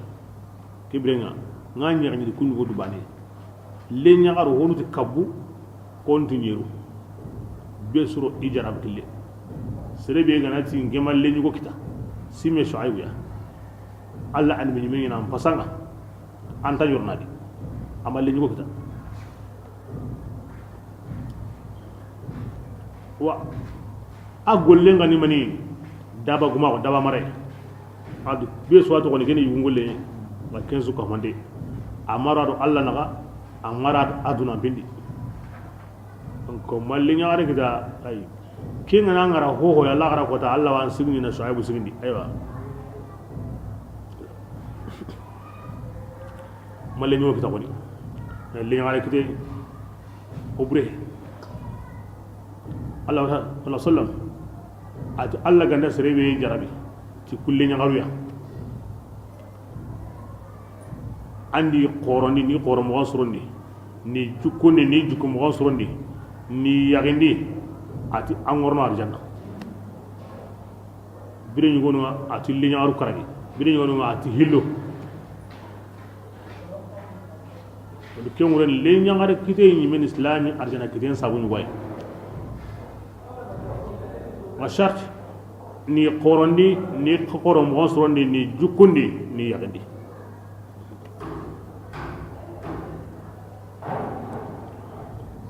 bismillah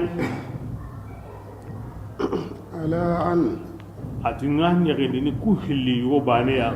nga awa kumaga tajurani annin suri lemawo ay wannagani yenni sino segiya fa in atma gillanga na timandi sino tamiya fa min indi kinga nyimi bange nga ande gamundi segu ko ande sharti anyi men danya tamui kinga bange wa ma atinge ma lamuru na qotonnenya an kamman andan nanya tamui de satajiduni nga wajibi an nge shaibu ni alla ganda kan min salihin billahi timandanu insha Allah li tabarruk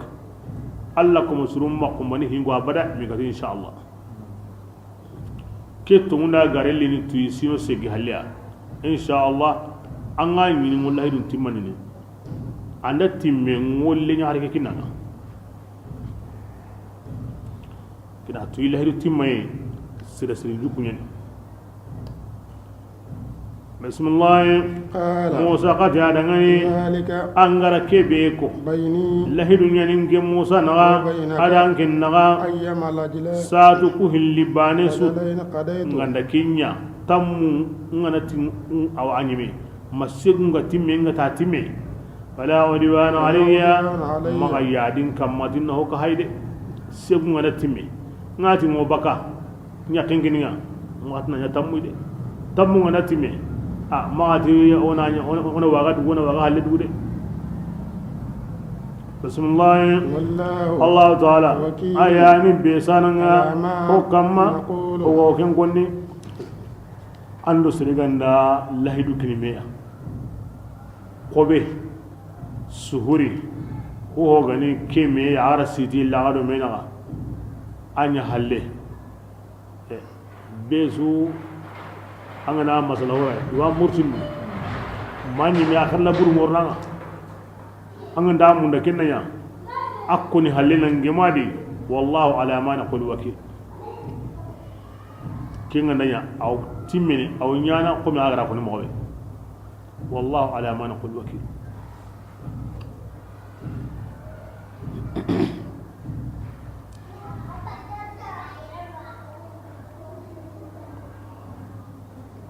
waye mungkin yaguntahi suhurinya yaguntahi wa suhurinya ke digambani kira asuka mandinga aywa an ganda haiza serenati shu'aib allahi dun yakini nanti agandanya iwo yagunyara digamin kuni mo na kenya ko ni anta ko mi o ga tlake bane yagunya aywa suhurin kana akana tahi wa akanya kem mo yadi nga seyen kuni mo on takingo seyen kuni mo ngo mbi famunu wati ngana timme wati ke bane to yagungo nya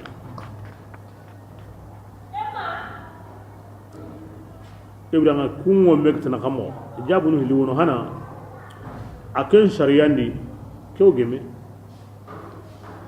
jabu hilandi aywa aro ora ke jatin me yankandini o yimme khana sharia kedi o tin mani ne digamen ko tillahi dun ko mo gonga awodo e tahunne khana jopaye yan karo nyana musa gatiri ke tay bane bo kebirenga kemureni hinyibe akene lahidun kini ngala mure angana dungete sisa waju panasta bo musa gati dungete bane kebre ngani yagunya awa suhurin gajope bonni kara annawazil aro yankana na gemunuti o yime sharianga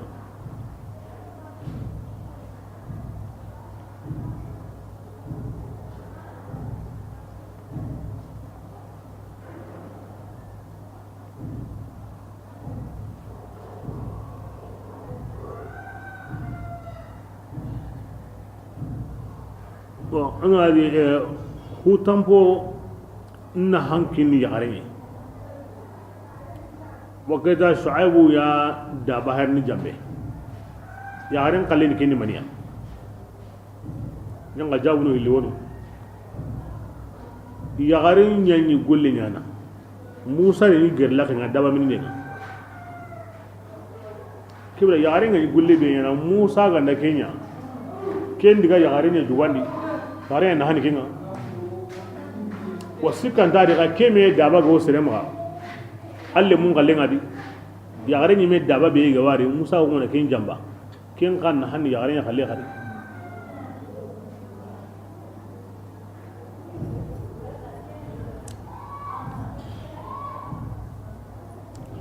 bismillah shuaib ma uridu an ashqa alayk ya gare nyabon tan newde sino segi en nagani harta sendamu na hin kotondi annew sino segi nagani yenga harta sendamu na hin kotondi kiwa mo ko ya woni yaari nyamon tan newde tan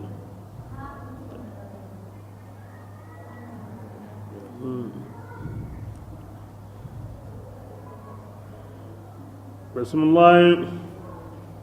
فلما ati birambe قضى موسى musa aywa keda igemu shu'abuti illi nyarinda lo kompendi do kolmuno anna hotu anna kinu musa anan nagani ngene nyana yanti gumani shu'abu qirsenyini annabi nyummu qifaru iddo konu isawndo shu'abu maana lemin lo kompendi guma be ga gama katinga kemba guma hananye o hawa adama guma be araga bo aljanna arita ati diga ke wara ando hotanalle adiga wara agema ya kare arari diga ke wara ando hotanalle adiga kare ara wara agema ya kare sikandinga musa ti ati kendra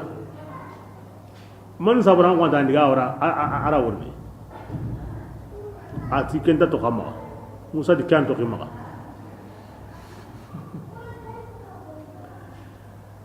aywa ima gemadi ila har geme manidi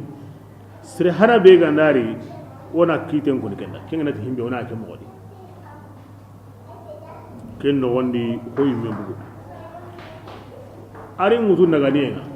o gemu ati lemme na do ko kininga andaro aro do ko ngo bakaw tan diga kewala sikani ngata antara o ma gemadi o ti himbe ndari wona kan nanti kamo ati qirse ke mo ati yaw ati qara sawni qara sawni awadi himbe nda kata wutunu anto ke ma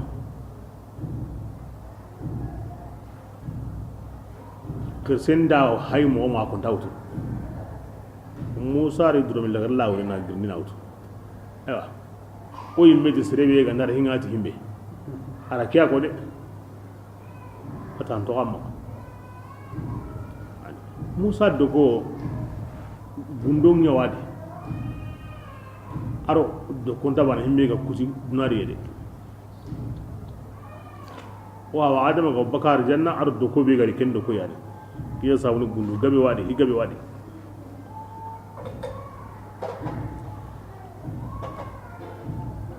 bismillah keddo ko be hage musa keddo ko mani sawara kana kanawre asawu kanu man sabra fa keddo ko aga bu o hawa adama ma akin nuhu ya nan kin ibrahim ma akin shuaibu ya akana wure sai su ganda da ko ke wutu an ga hita anuni me awani gana akanu kenya wure in su hurle manya ne in kalli gonye ne na hokini genga himbe goron ya halaka yin sabon akanu kenya wuri anta muna na yare ko ga kewara an hauta nautu akanu kenya wuri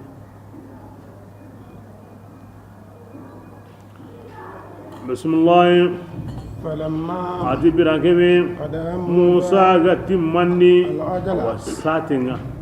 al ajala sati hillu an goni wa kebe ogan kawana himbe waro hakrendi kuna musa simma tikenga kenya ni sinon tamia ba Allah ko musru awanda honkoni ina kambanya segu matamu otini musa ranya tamoy agara sinon tami timmandi ken sinenga aywa a hanqi ngura ana gamunde awa ati yakenda mundam bawa ma ana dabani wonu awalla waro dangani ara ko habeda dangani adirigi to ganda sare agamari madi hawai paraken sutu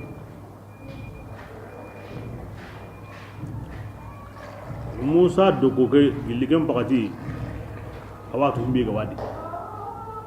bay dogoge anyogo ati alla dangani gilli e anda gamu do wali fiha ma'arib ukhra alla ati musa manna ma ati asaya ndo konyini atawakkau alaiha mutuguna kamma wa ahushu biha ala ghanami nganyana daren sampa na warinta msungure wali fiha ma'arib ukhra ati haju gawta na wona kun surunida kila ni hina amayile na sama kino Allah mati anasir hina aw na sama kino magin kada hina Musa imiratu do ko gabe surunida Musa na do ko kayna jin sampa daba nungara mini daba sugara ken jimini ken sura lemme sara hindi wonyana Musa ya ken kallenga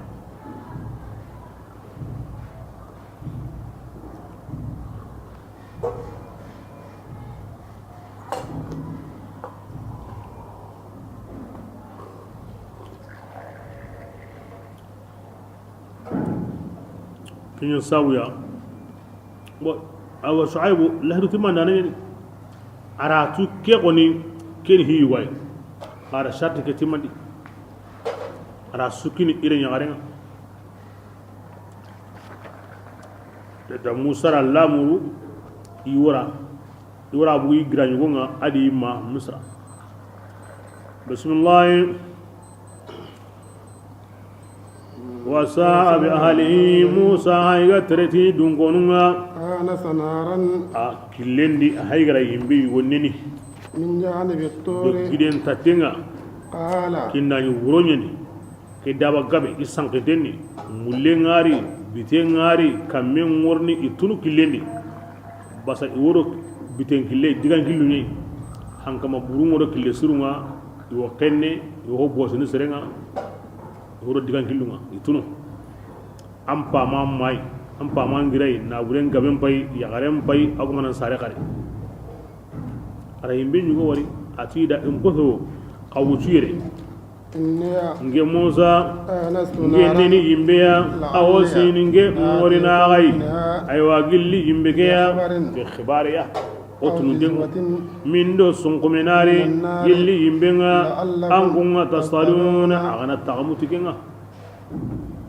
فلما musari yimbe kurai no kunga kya sabuda siren nan an kaba wali yimbe kurai nga ana killen koda ndo tagamu honari falamma birakibe أتاها musa gari yimbe nga ila musa gangu شاطئ الوادي warallaqin awa abanginga على يمنه kengani ak taimbanginga musa taimbangi kenni dingiranye المباركة abarkanti gani bin nisba li musa basrenga Allah se xana mu no xobe ken no barkanten al buq'atul mubarakah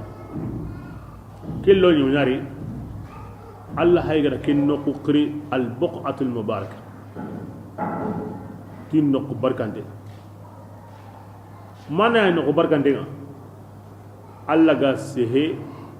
Musa dan no xobe munyen sunu Allah munyen nga hinyene ma nganya no kube dina no kube kin no kumbarkanta kinga kira ken no ko Allah ha gara ke to be kada ke to on tabaka ki o to nyen kinga manna kine hi qore be ganya no to hi qore be ganya no kube kin no asun no ko kutuma bismillah min ash-shajara do yite araqid do yite banginga أن kirqan nyeni ya Musa ati Musa inni ge gangunda nage ge tigiti yana Allah taala yani tagawonun kamanga وأن ngomotinan dangani serin di ando konga فلما seri birambe agara do kongari awo nyogo annati qomi do koge aw samalle menyeni ولا Musa ahalla koy مدبرا aw urana gani ولم يعقب do ko ko na hoga be to adi nkanna nya sama kenga amay kembanya tude amay kentu hada mar min tabi'a amu kan na sama keni mai bismillah ولم يعقب ama sage mi ga gangunu يا موسى Allah da gangu qaratin Musa أقبل an jon koy ولا تخف ba kanu إنك an ke Musa إلى an ni منين dunte munye usulek yadaga kusagaran kitten qarondi fi jaybika andoro ki qannendi takhruj ararondi ati aw baka bidaa akulle kullengeni ghayri su'in. lebu hede ara bundi akulle kullembu wadnum kuranta janahaka kiyenga aw dikiyare atanga ne amunda na kitege sagi mo ndira adi kem pakati an campaign londi Ilayka kata duya min arrahabi. ko ya nganda kanu mo sir kande na gata kundo angana sagi mo ndi arunda pakke muri anna buguna o sagi mo angana munda nanya arondi no khari anna bugundi awena kem mo angana kanu hawo mun yana kem mo nya sizara kenya bana sagi mo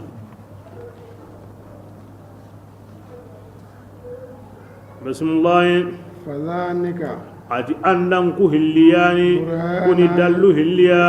waraqiba kan kamanga an warakata fir'auna andu ku hilli umaki adu kiteke adi jamanga innahum la tu fir'auna ni jamanga inya siru ya fasiqina inya dinan bakanu ya qala Musa ti rabbi ya kama na tunge Musa ngira nyongi kari ko wotinundi de fa mo kanna an yaqtuluni ma in karkim meide wa akhi nge akhi wonga kinni harunai huwa afusahu ayang ngalangalanta awa lisanan nene yadinan tangiya فأرسلهم nganya gana anna qika pinga de mandanai ana toqin tongondini إني nge Musa mo kanna an yukazibun imma ingaran kutunde alake illan ko aya bani di indi ngaran kutu awa la yantaliqu lisani nene lanta kata sene kan sehengan kutu serebeda aganda butun kasabane kinna sehen tallan kutu ni khari dada ya wa yadiqu sadri wa la yantaliqu lisani hada illatu haren ka golleni sehene haren ka labudde wankutana siringa ganda kuti har marin magon diga mogondi awan nyunkira lirin kenga nanya sehenga ndani wanda nan kaso awo sehen kutu na ma garda dai dawal himbe gan wanne undini harun akhi afsahu minni lisana musa qura Allah ma gadi ma wanya gana sirin woni Allah faringa na kaina kenni ko mo qura woni de بسم الله قال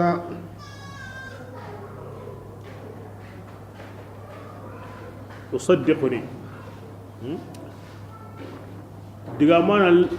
لهمو سريه همبي صوتين وا دغامين اغواتو ودي كي مقام الله فارن قنا ابو بكر على كيكتا الصديق خديجه الكبرى على كم مقام يا كده كتونغا تجارين وقتي بي كم بقاتي يدي تغني كتونغا براي وقتي بي يدوما كم بقاتي كتونغا برا كونو وقتي بي الله فارن كم بقاتي خديجه ابو بكر يصدقني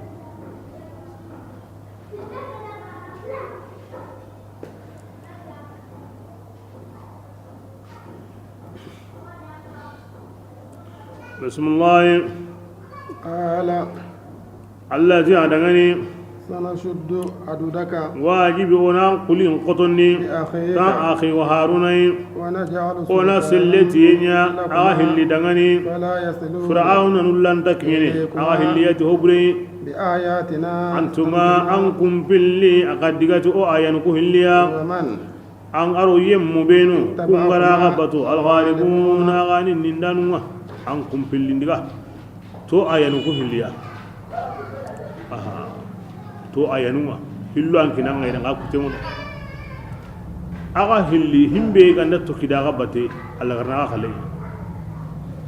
bismillah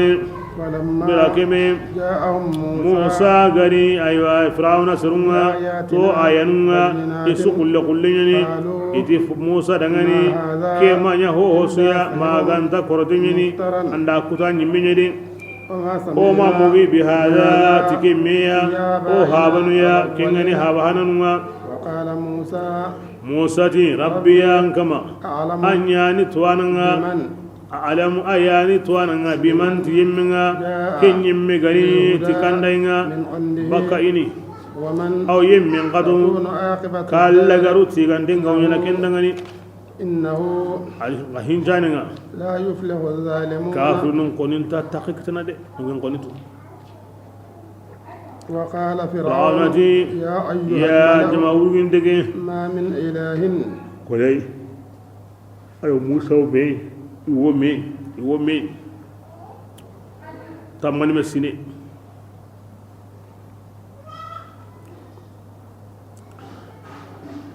azingem amanya gille kamane ya علمت nge gara kentu aga dangani غيري kengani nge fir'auna tane kebrahim nge anda himbetu ibrahim kentano innahu ta'a wastakbar Allah ga ko ni mo akin anda himbetu don kentano nge kanta tu nan dotu nan nge halle bismillah فأوقد لي يا ati هامان haman an wokumun din nge dangani على التين datin kamma واجعل صرها anna sankan sunya nge fir'auna dangani لي awo sininge na yinge إلى إله kata موسى musa kamanga إني basan nge fir'auna nge wa addankana wono tigi tigi nanti musa garantinge ngunyen koni di antana ngunyen di kamane tan tanke halle ginda gotina kamunya di ila haman sankan so gille dabarinda agati aginda ga ma kamunyari awan ngura non bai tun gonde tamuyi ani ke hada bare mun ngoke ne degere nyugodi an ngom marasane ti him honne bi Allah gara kinanga kiyerki ayatu awu saw ayen nabure saw anya hanka yo anya tunga yo kinyo sirenga laki al ghurur ya ayyuha al insanu ma gharraka bi rabbika al karim al ghurur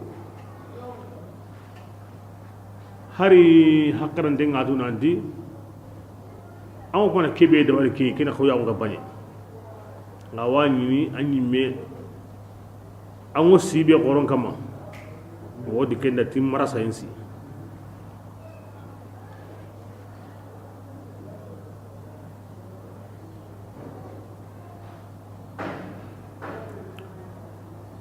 haman ari mo gonsurondi tagandanu kri idi minabrunu idi batamagu sukri monsongin bani tankarga wujunu sire bonso lemun takendi himinu go suhurni likki ngolle nga kenta kendi monsongin bani himbi ga monsonga tankarga wujunu sire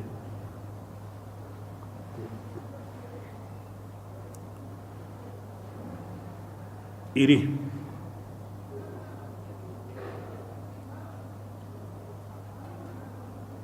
ira giden dabari na bi na giden dabari na soro na yiten kaka na mere gilun dabari na kaja way tagani ati mere boy sisa sire hana be gara kaka ndenya yiten kaka na ministeri lo mosunga gonno gondi hamana yade na mere lo an gondi hamana yade yi taganti girenga gilli tana na sebu nka ona bi na ay ajuram gondi wa ma bi ajul lanta bakana shimanga hamana yana kisunya na dorin kana bi aya holna kisunya ida dabari na gilondi akani homa gilo na baga iga tlay wati kebe adamare men sutura ngono escalier wurhon ka sutura ngai kem baga wurho sindo wotoro kem ka sutura ngai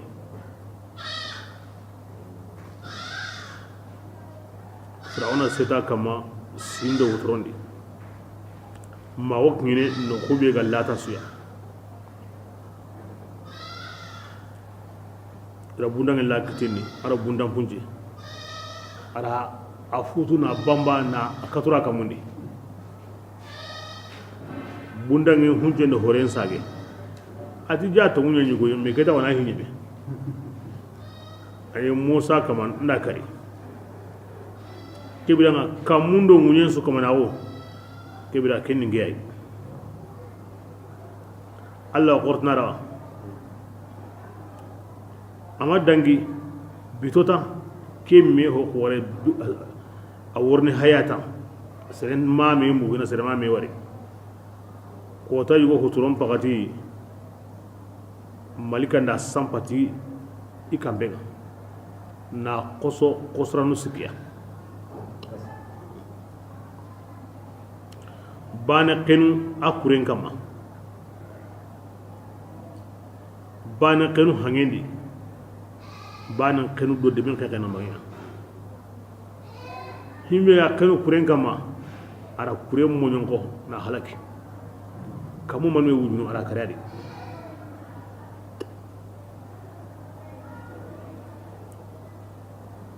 وأتى الله بنيانهم من حيث لا يشعرون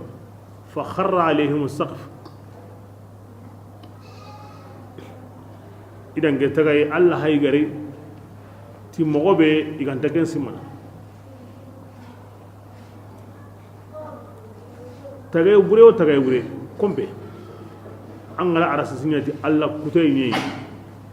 تغي بري ما أغنى كمغودي لكن الله لا دانا بالخلق كين سيني أمريكا إتازني بينو كنونو إذا شوري ميرنو كون تغيو الله سليم أدبارتو هوي سلام أون كنترو أدو الربا يغي إجبتكي ona riban kolo naro islami sunno godi na besu gulleni an dunyewo an barawo an gulleni nanye islami an gati ho sire ho on takabana nye ona heri na kella khawara iqallenga worno mo burendi mo be ho ga makenya kay maanya kin kamanida ko bugu da warti kay al harqamo imasigi wa inta asiki qari kin alla la daga na sibas ma won tawondi alla kontrumi alla mun yango dege kama anda hayo sorna bada ayi ko tanya na alla muri anda sorna bada rasulullah واستكبر هو adi فرعون ridu qoronni adi kurinnugo misra munyendi nani hari tungunti ma وظنوا ikunda agigi nandi kunga indar nisage kato tunqauma kan yakhre فأخذناه ولا ari فرعون arigana ari kuren su ko mande odi su seri ji sapi manni فانظر isu to jindi asu ki sankan son kabarenga mais sere sere kitengara gollendi asu ko mande kara asu oda فرعون ni dungonu na dunani فانظر رسول الله كن نمبيني مغمبي كان عاقبة تنموندا نقول لغرون ونكينا وجعلناه ودا فرعون لي دونغونو دوناني دونان كانن كونغا إلا كبندي أرغول برني إيوكم برون قلي كتا يمبنغا سيغن قوتان لا ينصرون إرانتي ديمانا دي وأتبعناهم كيني الله كم برون ما أنكتونغا دونا أدو الآخرة الله كم سرونغا كني كلك سيغا كلك سيني منيا كونيانا دينان كانان كونغا يو كومون قلي كتا أرجاني لا غرا كوتانكا يو كومون ديمانا في الله دوميغا بسم الله وأتبعناهم ودا فرعون ندى وأودي باتون في هذه كدونا دي واتي لانغان دنغا سيغن كوتانكا فرعون دي دونغونغا يوغل لكم لا تنغا الله هنينغا سيزوغا ناتونغو كنا لانغا فرعون عليه لعنة الله هامان الله لانغان دنغا كما بسوي لانغانا هارين يغنغو جندي kibira digamen ko ko Allah fare tara ko ana ke ko hilla ka panda ku sabura in sage baka kafira kundi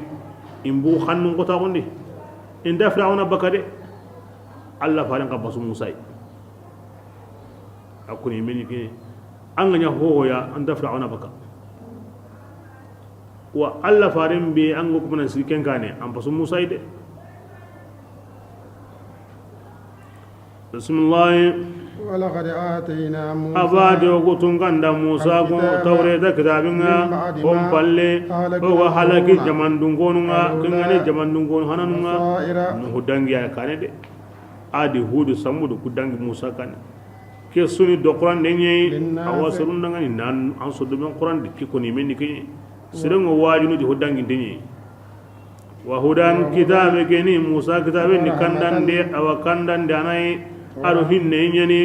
أو سيني موسى سرهم يتذكرون إن واجي وما كنت لفري كيف أنكين كمان بجانب الغربي أيوة جدًا كن نمبعين هذا براكبه قضينا الأمر وغرا هارنا كينكيدي كتب موسى أمي نودي وما كنت رسول الله أمي أو أشهدنا ده ولكننا عندك كتو خمو anda kututi wahayni kinna hujan sigindi makkan kun kama nandi Allah fa sallama amaya yahudiyai amay kitabe khara amaya nasarai ama injili khara ama bu makka ala keto kamo a gotin tara qur'ana kutuji ngolange kempede wahay nyana kuko Allah faran ولكن أغوتون أنشأنا قرونا ورجما قبي وركندني موسى هله أهيون يلاتو أو سرم ما إموه قسما توا سرم برونكي وهاي كوتي كين بلان وهاي غري تانكينا نانيا هارينا نموسى كبارين كاندا بسم الله وما كنت يا رسول الله أنك منيا أنغني تاغاني مدينة دنقونني أنغنيو آيانو قرنا مدينة كنكم مدي أمينو دي غاوكو تنغانا كنا أو يهنيا كندانو يكتانكينا ورحنا نتوارين كانا وما كنت يا رسول الله أنك منيا أنغني جرين تاتينا بنا كمي وقرم موسى غانغو تهيلاندينا تخذ الكتاب بقوة كتاب اللي كانت السنبي أمينو دي ngasoran kenki inna hisabu dangani gillan kamanga ko saburan nasir gongo amanya gilli gongo nane agari makan kunga angin kanene awo sini kunga yatadhakkaruna ina waji ولولا أن تصيبهم مصيبة نعم فعنوا كنا سهودا مغبي أمينو أو كينيا بالنظر للعالم الجسماني لإقامة الحجة على الخصم يعني عالم الأجسام أم باتمينو عندك يتقام وحي كصابر أن حجة كتو الله فارندو يسرندو منا كوبين غوتني على كتو من يدي أورن كينيا أما بالنظر للعالم الروحاني أما عند حيندينيا في عالم الأرواح يمكن أن ننادي فهو حاضر رسالة كل رسول هاري من هاري ما أغنى الله فارن جندي وما وقع له من لدن آدم إلى أن ظهر بجسمه الشريف ناوضوها وعلمي نلا وراء حت السركي جوبك حتون دنادي هاري من هاري ما غنى الله فارن حدرنا هو ما دنجي أري دنقونون نغا ما غنى الله فارن جندي لكن لا يخاطب به أهل العناد وكن تكون قندون قطنا هم بينما أو تلاسلنا هنا يمسوا أحد كيمين هنا أمروهم كوارن كنا لا لكل مقام مقال لكل حدث حديث بسم الله ولولا أن تصيبهم مصيبة أغني أيوة kugalli gambe masibana makan kon kita بما ti honga قدمت ikitu ngara أيديهم ken golli burenya ina kusagati ya kama mananga ma hariki kata okuya fana tabi'a woni kusagabati hariki ayanunga onyana billi tungundanu ke halle laula jabu awanna gamun aro himbe go laula halle ken kanuten yani ke halle de o watu himbe nganda tungoni ko o kusagara kulli ga tabane yang ngata kenga nanya i worniti ando riga manni anga ma hare khoya bo haruli membay li qat' al hujja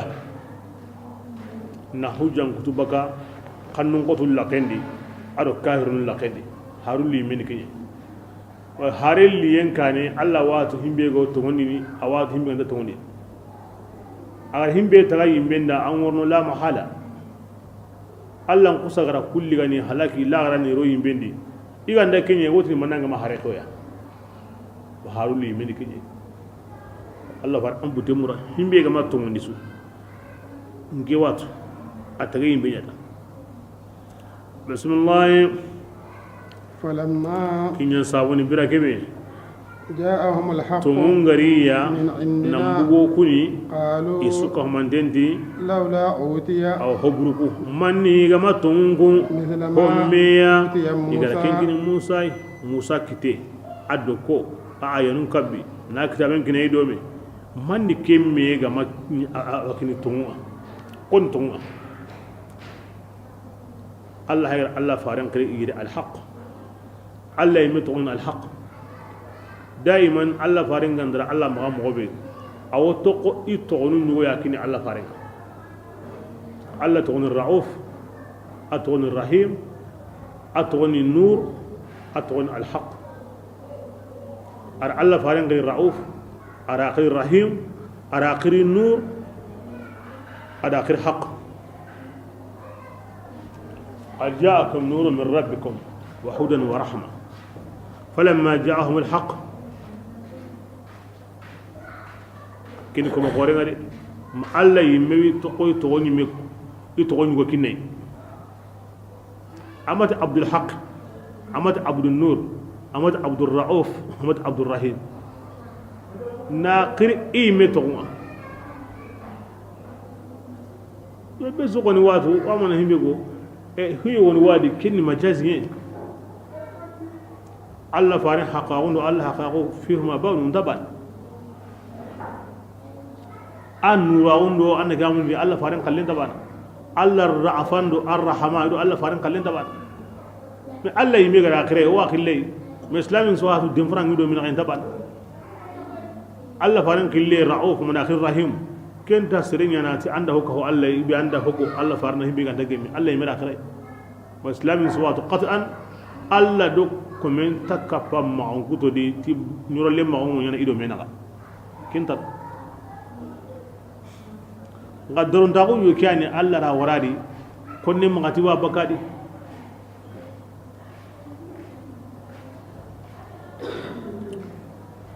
bismillah التي أولم يكفروا يكون دي من موسى قال من مكين حقيا يلي كما كافر أغوا تي هونغا يغرا كين موسى وكاني قالوا يكون ما دمتني تي محمد موسى تا سكرتين دانا توراة دا قرآن تا سكرتين سي اللي ومي دي مناتا يكون ما دمكين كوني وقالوا دمتني قري اوكو كافرون o kahira on dengo ti kitaben su annabi nyimmen su ke digan kasu yille gondo mi ke ko annabi nyimme o annabi nyimme kitabe o kitabe o kunta kempidi alla go to otini kharam gara yahudiya nun tirndi aga masai wa iro kunyantin ta tuwana ya igo to kun turdi ne kun ngoti to nyen iti qari ti Musa o Allah farengo Taurata o Qur'ana o sahiran an kunnati qarim man Musa qalle me ga makine keni man moy an masa o himbe man nango kenya na andalega bismillah قل يا رسول الله موتني دغني ان كنا لي في كتابي قل الله لي كين كتابي كين كان كندندا دين موسى كتابندو الله فارين كتابي أتبعه اخان دارنتي جقنو كيم باتنا إن كنتم اخان داني تونديا صادقين. كده دائما توندينا تونيا مندو angana tungar no ko beta angan kalle ke to kono garengani ango tungum batu bismillah allati kama jabindi andangani فاعلم anna tutugidi annama kafirinu kubatini innun gillunye ومن yemme kamanya agan samunda dina yemmenga aga bati innun gillunga nani kandaye aga dir allah allah taala anta qonnun kandan zalimin wani kafirinu ya ko man ko dalli nyani allah kitabe الله فارن سنة كن دلنا وضل صلاح خارج عن صلاحه سوري عقبو الله فارن سوري يندي كن نتونني كن سمتاوني كسرني قمو الله تكون أفارن تكون كن حسين ما كن دلنا دانو أي كن ينجي لوني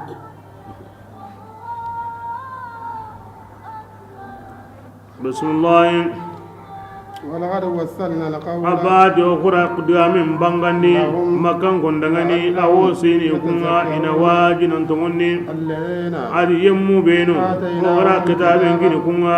قرآن كاني أتكون يمو إيون وتمني في قرآن وإذا يتلى كمواني أهني كمو غدي اليهودي أنترني نصارى نبون اللي شامي غني ترني نبو حبشة غني ترني تونانا خلاص انت سيرم بو خسودي قلي غندا قرا ايوا مكان او عليهم كما قران قالوا يا كنتم دانو نتي او توني في قران ان القران ايان تونغا قلو كما كنا او كنيا من قبله ايوا قران رين كان مسلمين ندركنا يا أولئك يعني أسلم ما وبته كرمبي هم بيجا يوم أكتابوندي الله فارم ما أنكتو كم مقباني يام بانغودا أوريين دي أكتابوندي كان كنني وما يلا وما كوبا ما الله فارم غورني أكوجوندي إلى الله حالم باي نما أنكتو باي إيراني أجمعه هوي بيقطعون نكبدو يعني كذي إنا كنا من قبله مسلمين بسم الله أولئك أتكو يمو يعني الله تعالى وكونوا إبراجنا ساهلو بدا كتابه اللي يتمون تكينا نا أو شريانه اللي قلنا بما هو نسابو دغني يغركن صبرين ويدرعون السيئات إيا إيوه هسرين أو إيوه برين ينتنا دي هسرين وينفقون يوان نفقنني قل هونا وغري ورجاكنا وإذا سمعوا اللغو inda mugi garada muyenga أعرضوا kini mani digambure inda kemu yo balli عنهم baka indi takero nadi indi takero nadi inati لنا o أعمالنا gollun no baga ولكم أعمالكم ayimme gollun aga dangani سلام عليكم kebrenga himbe sirenga ona me to ono mutala kato ona me to ono o maga meka o maga me lebu o maga me la koso besu gollenda mbaga ini kemo godi ma Allah farenga worne bismillah لا نبتغي الجاهلين وكنت سمنتو كفل ما غمدا كان يدغامين كان يقول له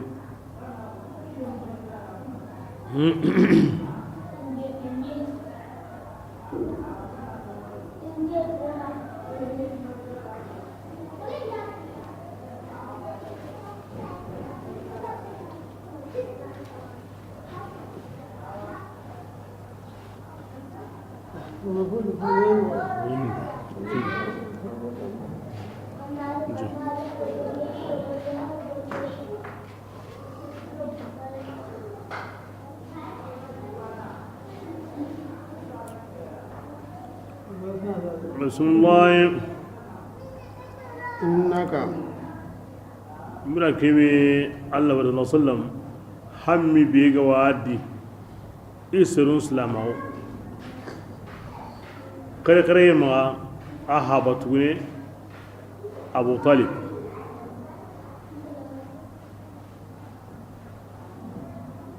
bana ken sigada sigiran su ko hamandenga demande yidande kanuye darontago gilli awce ma abo fati a sigara na konsu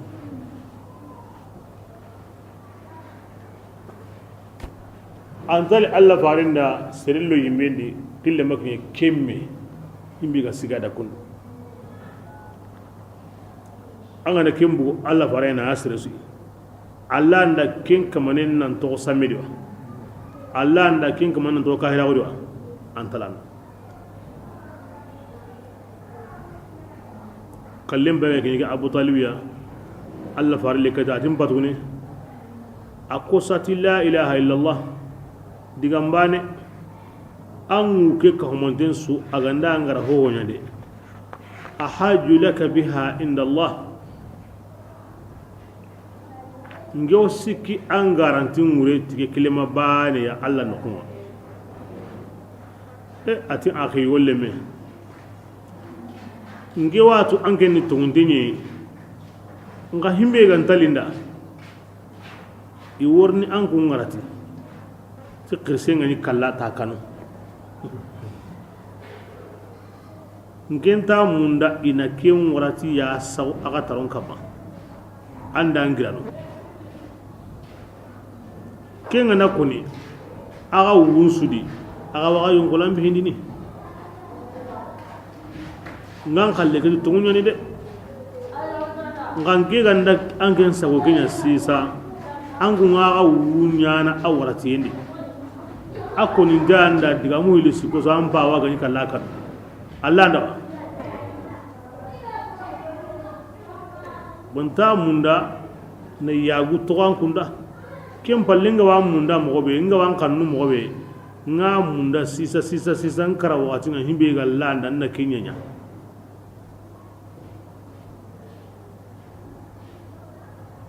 na sabunya an nogon kullinni an yin kanu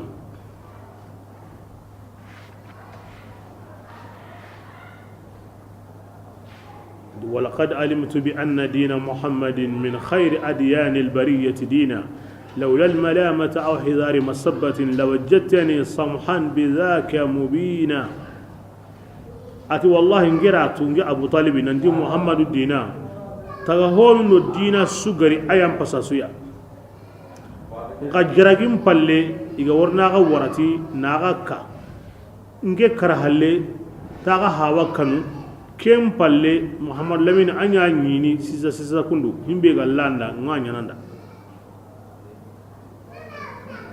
ngageu kallam tresun killen kama Abdul Muttalib Hashim Abdul Munaf akara aremi Ali Allah farenga ati Allah fare am pawa tugune samunte akara Allah faranda Ali da diga suturi kiani diga sahantenga akara na to amatu honu nati akara halle Allah ra ngarndi aslama akara kare mutasawwifun wonu ko diga min konne ala kullu hal on sagen na lot gami ken no wondi angana ta antani na habe go wodi gami kan antani mi wona banu mutu dai man o sagen na ko watsu hora o be ganyi idi hora o be ga widi kenta o islam ni lenki mo gora ka to ken makarimul akhlaq hada mare men pora unga bono bani yimendanga gari an kallehi an karahallehi ke warni kona ga dangi karahalle na ken kane kata kini hora ko banga de nge kara halle interna ko yo worni kona ga ken wa ga torno ken sawra nge ko to no ken sawu serebe go yi kara halle hin kata ken ngarin ta wondi aw jobu non dini aw gatiyana okay o islami nyan siri kunwa nan da kahiri ken nukta ni we on daro qadi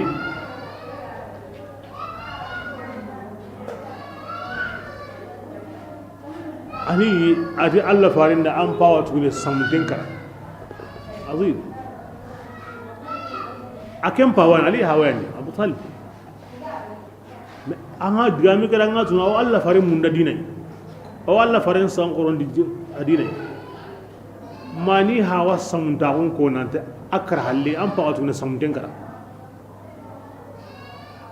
ta ko islami an tatimina bada ma Allah farin gara ko ni mo be aga limanan ka kun tatimina bada ma gandi ke kanu dinan ta aga yimiya ni kanu dinan ta aga mai aga hawai aga hogo Allah gara kinan ni ke kanu da su ko mande kya ko ni sawoni kunu tum bala an bawa huren saude ken ko ni mo ni ke mara ka da ken mo yadi donc ko mangar Allah farin kanu dina husu ko mande kenye ni an wonya na mu'minu aw Allah farin ka jukuta ko ni ati diga suturi ken ko dan ka hirin gabe makka ati diga suturi idhab fawarihi diga suturi ka hirin akara are min yen ki ati diga suturi na ko kanu ye limite nyene ko na ko limite nyene an kahiri ko na ko ajaten ta ko Allah faray kahirin ko ne kamo an kallin na yake mo aga dangi kendi bani awena golle ngama diga suturi akara sisa akara kahirin ye me ati diga suturi ali islami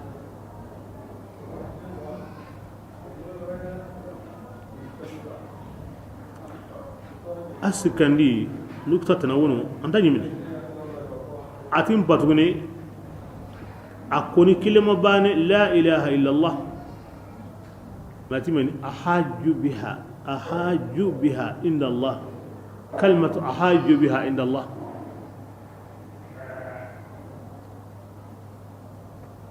kilima ke forten mosri hankan kan mosri amati ashfa biha inda allah ahaj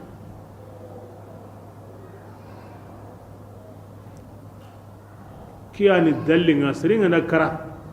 na to yashhadu an la ilaha illa allah wa anna muhammadan rasulullah awurun allah ko musrun kanjondeli akarante ni aw kalle sikrandi allah farenta ako tabane ngosi ki an garanti muri lagara kota ngemi do allah wa ko tinya ga bundi ahaju biha inda allah wen kini Allah gandati kundu ngotini kundu aganati kundu ngotini kundu Allah garu atokin kallenga ken al muhajjatu ken ngadi digambe kelma kya fankan ngari muslim mu arab kanendi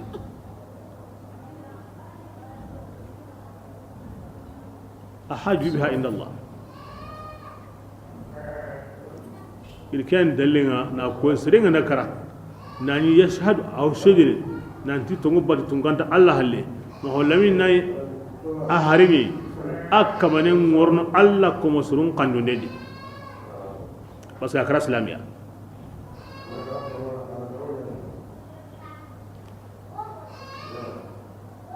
njogo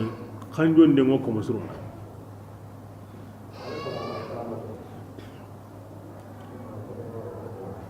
sabar sallallahu alaihi wasallam amma salabanesu adigam banesu na habe ga wai an na tanna walangala kheri biega wadi fami biega wadi hujja biega wadi antani mine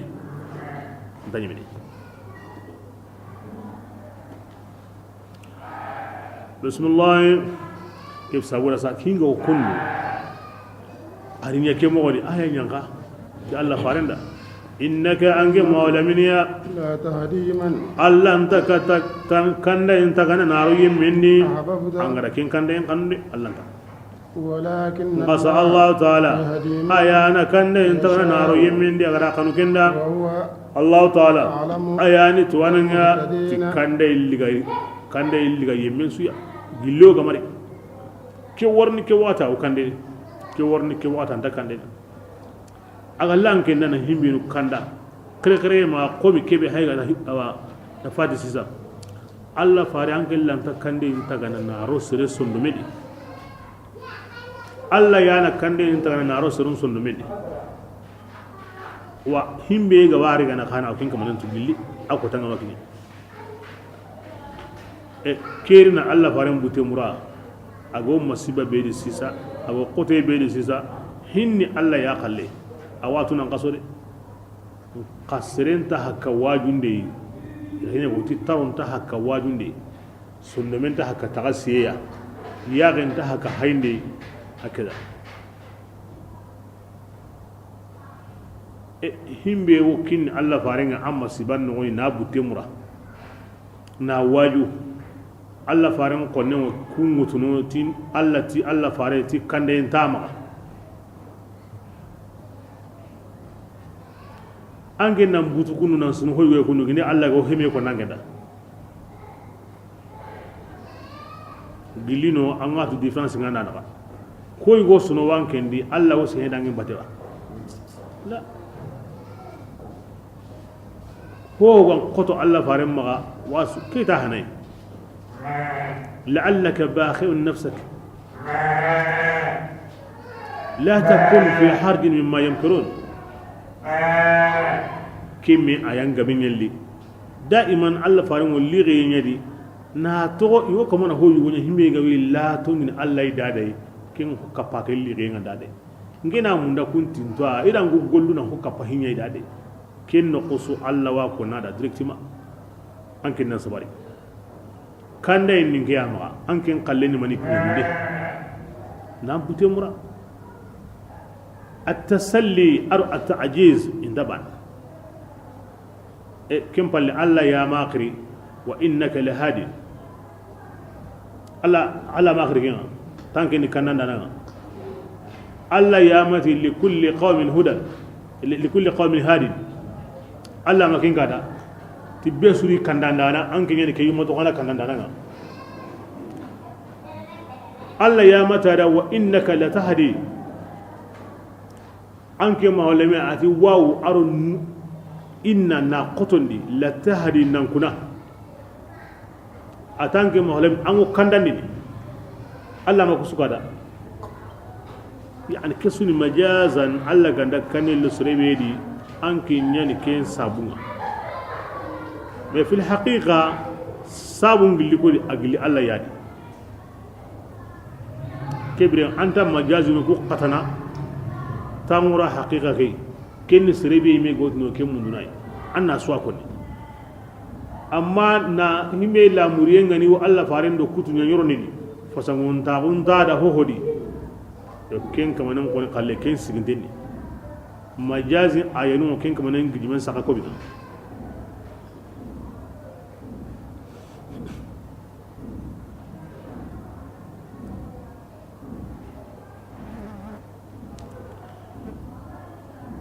بسم الله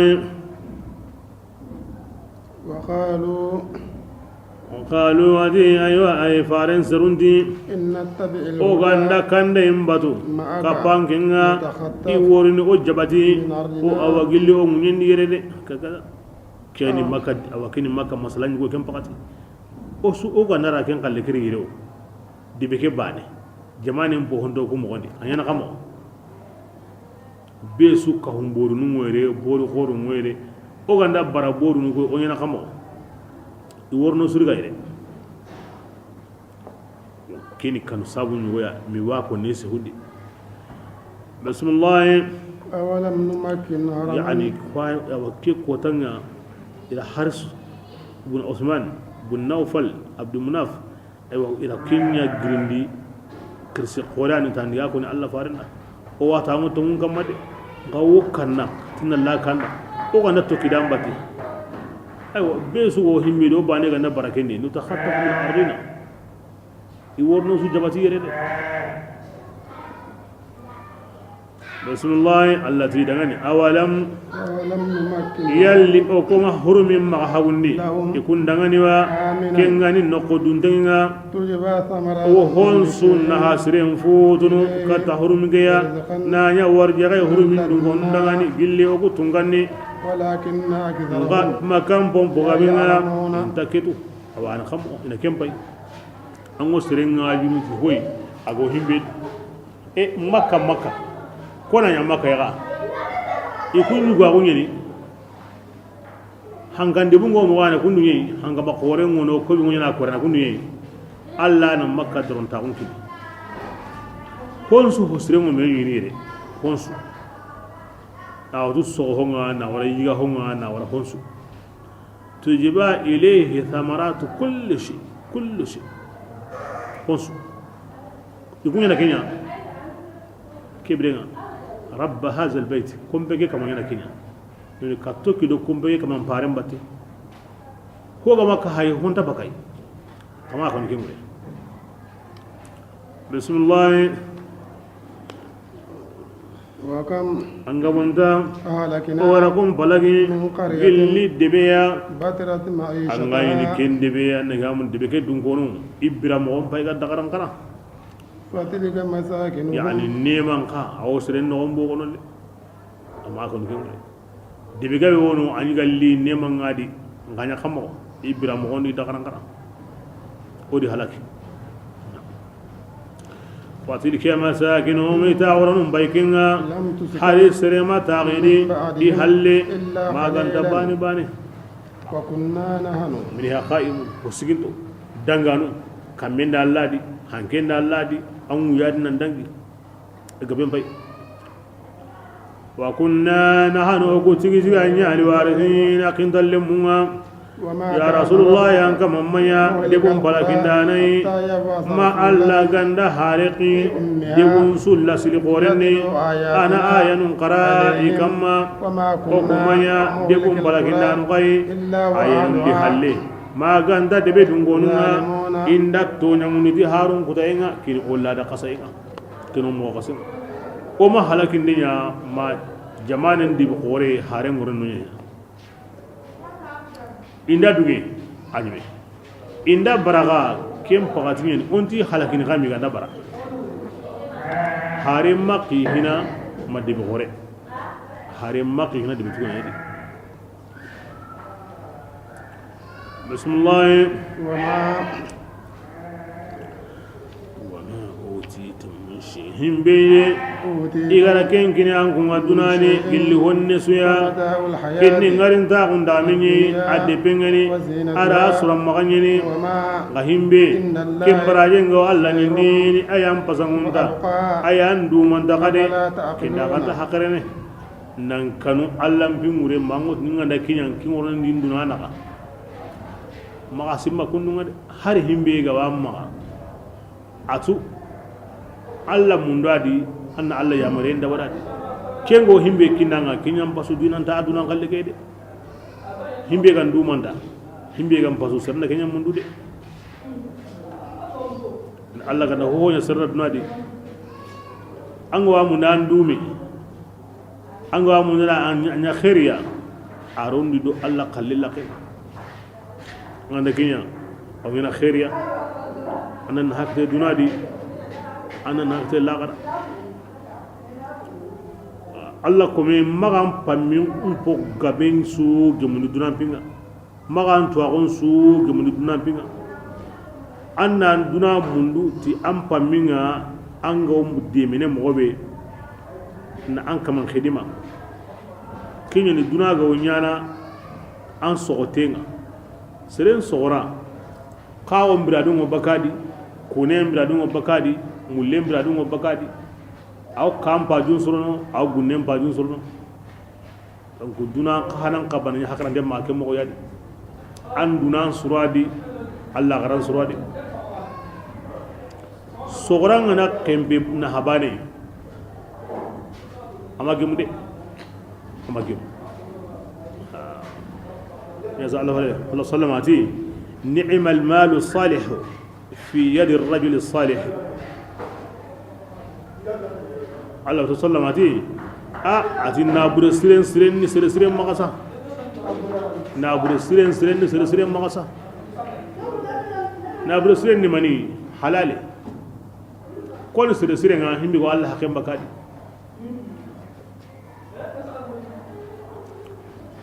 bismillah afaman adin gati yemmen bene wa'adnahu o gara kenyina wa'adan awanyina nga hasanan ngani nyina sire fahuwa ken kamanenga laqi ana gemalle ma ulagara kaman kendo yemmen nambana wa o gara dawmni ngari dawun daga minga kende pengani aga karabani anyime kumbana thumma huwa inda bana de ken balle aken kamanga sigen kodanga min al-muhdarina ada kaw hadariyemma kunta bana de serebe kallen suge mudunay la gara mari ho kita ado serebe kallen su gemulla gare ara hon sukita kunta ban himbe ganti manda ara duna kallen sukita ari la gara kallen hana kita bismillah wa yawm rasulullah angenna kotan simma Allah taala ko tagahon ngamunu anati dangani ngi alla kapallemunna minna kapallemu benu an kunganya awa hanga burungoni nadi kunni kapallemu ina minna qala alladhina kiganda yemmunati yangan qatayn senga wajibi kun kamma rabbana yani milloy nga wajibi himmenu kamma kun kanan ka qoro kunnati yaw kama haulai ko awa haulai yani ade ku yemmu yani yemmunga aghwayna o gara awa ifsgini aghwaynahum نعم أوري إفسقني كما قوي مغمي kama aghwayna وقانا قال فسقي يعني أمي جا قوي دي وقاني كان نكونا ورا قوى مغم بنندي هيك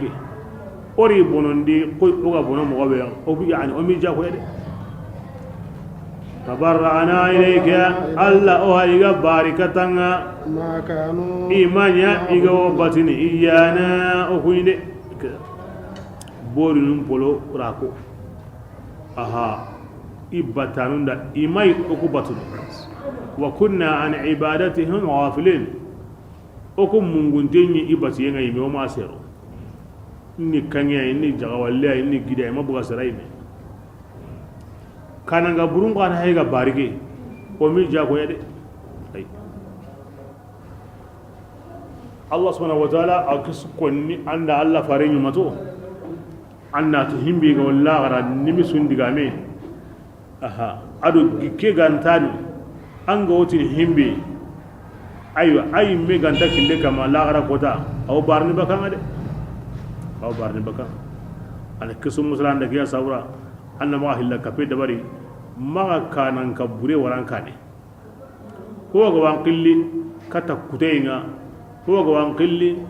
kata Allah qosenya ما يامر ينبتو كم بلغرا أوتني إيمان جاكويا إيمانا أن ألوان يمادا قوم أغلون إكاقادا مغبي بسم الله وقيل ادعوا كم باتن عينتي أيوه إلا كفان دانكون ننقرني أغابور ننقي بكانا نقوم بيغا باري karabor nun kana kri aga ni kumbe batino kun ka takamo ودعوهم ihay gari qiri ولم يستجيبوا iman yimindi لهم idangande ورأوا العذاب kibrenga hallankao awa kun paiga warindi yangan katenga ki tiyarenga لو أنهم aganni ikunga iganyana dunani iga kande lamarao ima walillah khara kibra Allah hayra bangandanda kande dunadi yangan kate ila kharanta walli kande dunadi sir kananga burundo bol nun ndigan sagalle mago antanya nan jori antamuko Qur'an ngana waten ko ana saharinya ko law annahum kanu yahtadun agani kandid nari imay ke walli de duna kandam bala on na ke wari kan nagan dawo na ke wari tokki do kande yambata ardo kanda bismillah wa yawma ya rasulullah yangenna ko tan simma allah ta'ala ga kafirin ngangunu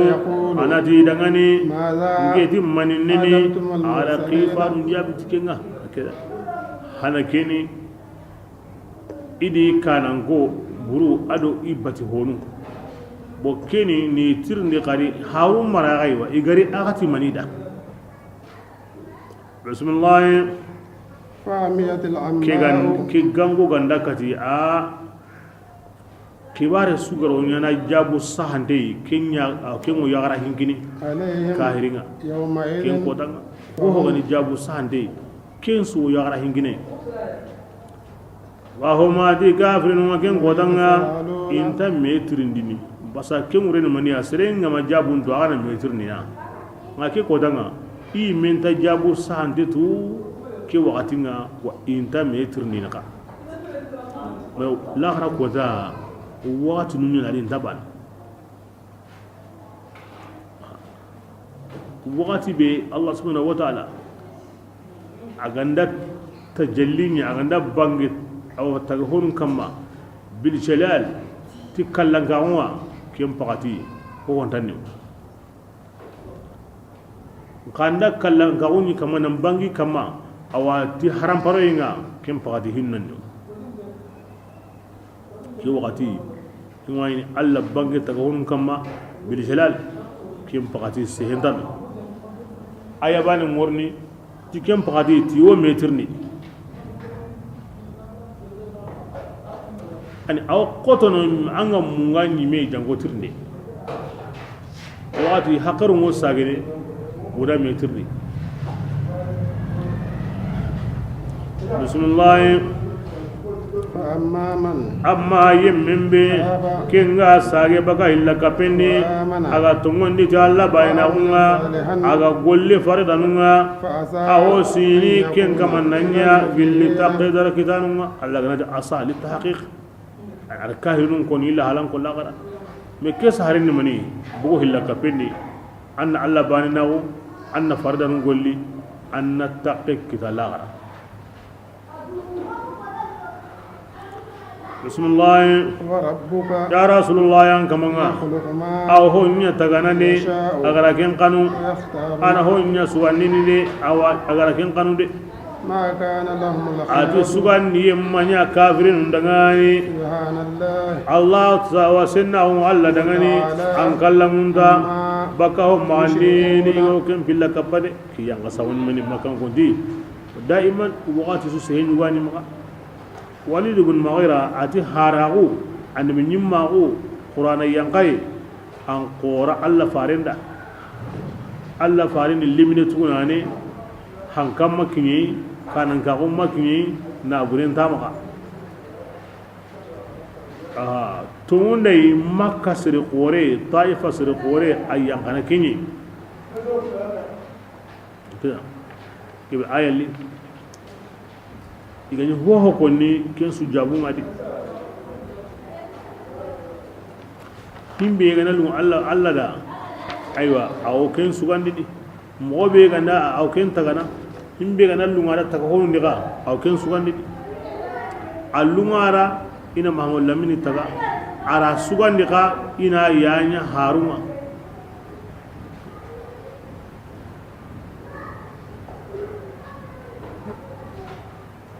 kem mo bani gani aga lunga da ina himbe nu ya sahaba nu ara kun taga ara kun sugandi gani ya sahaba nu nambugu jamadi himbe nu yugonun kara kahira hundi kem mo bani yani sahaba nu ko gadi isugandi dengo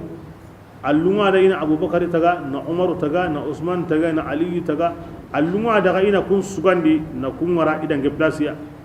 wo go plasi be ya allumu alla rana antaga ran sugan de kana ngara kinga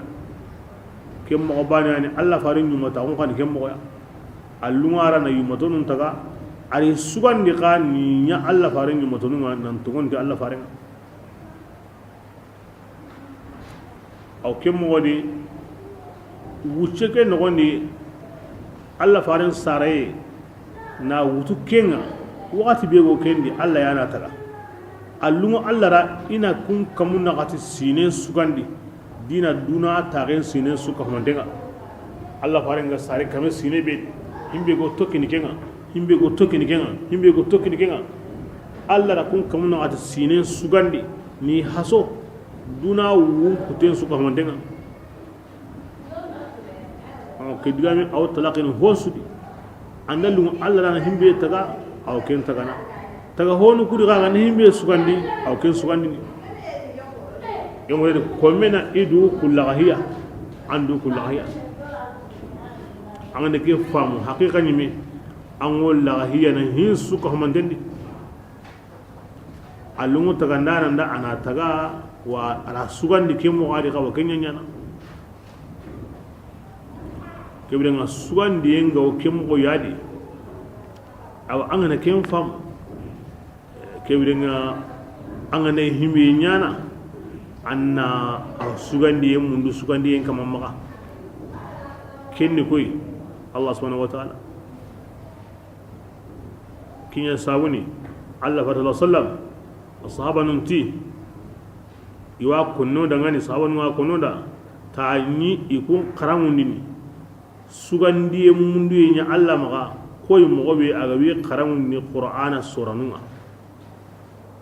ta wotu no dangani hammi gandai serebe ya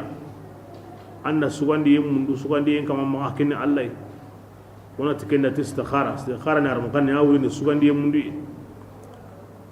ti Allah farin no karamun ni kay koy agawo karamun ni mo be qur'ana suranunga ni ken wure ni sugandi daiman angane hihidi amundu Allah ma asago ngani kebeya anange mundu kenga awoti no dangani anna arakanu hil salli in taro farda ngade angana tla angoti nin kama ngo khairi mundu namma ti antu agunga ngolla ni mundu namma ti Allah ni yenga nganya gana an pasangon da ko korenga anke nyarawo ngiranta anya na tu ngenta tu anya ni himu gonten to ananga aywa Allah ngirange hibe gande annako ni ya gundai trende ndai awa khairi mundi gandai ka kurumban bi gandai ho gandai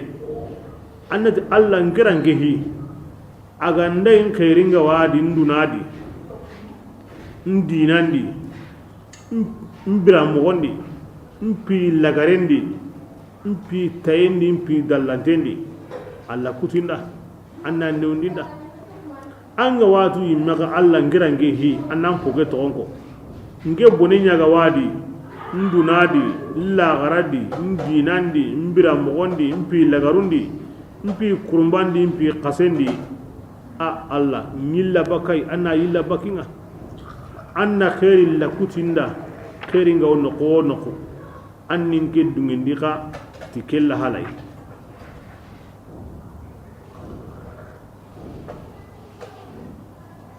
basa sagonna alla yada sugande na yada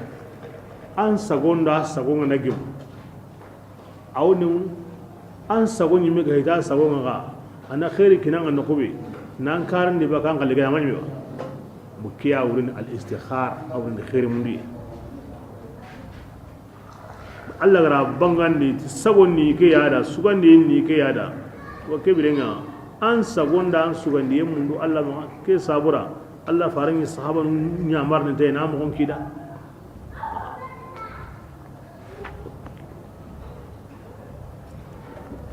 Anas wuti no radiyallahu anhu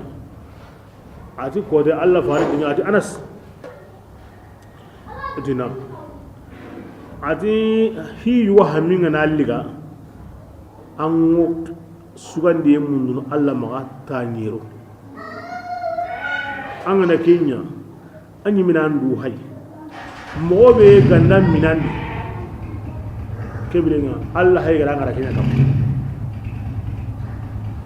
yani aga minan di annan dungara kama wa kinga nan khairin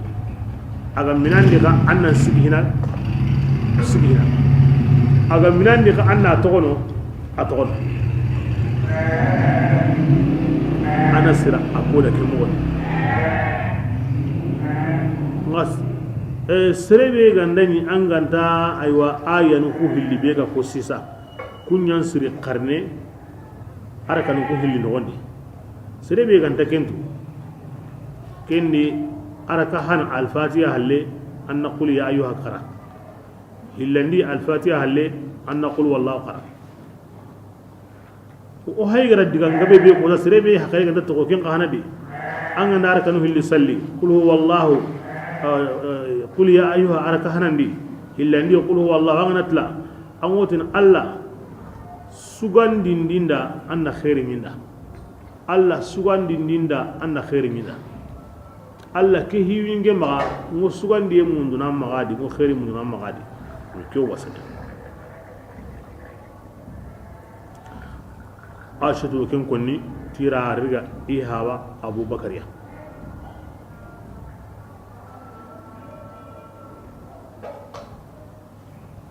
angani gahay yano gati albar sallam arina honun koda ga saluma ngama dundu ma ga nawa ma wonde ba no saluma ngama dundu ma ga nawa ma osanga na hay ati kutunda qara dabar tigi ayay ana arakanu fil salli bu duwa ngilende am haqiqida amanya mo hida mi ati ana sidangani anya tanyeru al haqin ko ni kenda ati kenda garanya mo ngoni kenda parce que o sunitini o wanda kenya kendi manonyana ati ana sidangani anya tanyeru kem palle himbe ga nan minandi anna kenda bari an khairu mo kendi bo kendo su wala ngala aisha tuqati abubakar ti aga nani anta aya ketu an naqul ya ayyuha qara araka hanandi naqul wallahu qara araka hillandi digangille ke be yanga da kendo annandi allah ke hiwinga sugandi ninda anna khairi min tiyan kana wase kona su ko daga Allah farin yahi manni atiya anas hoy wono kinna abana khaliyem ne himbe ragan qaba awakin ni kenga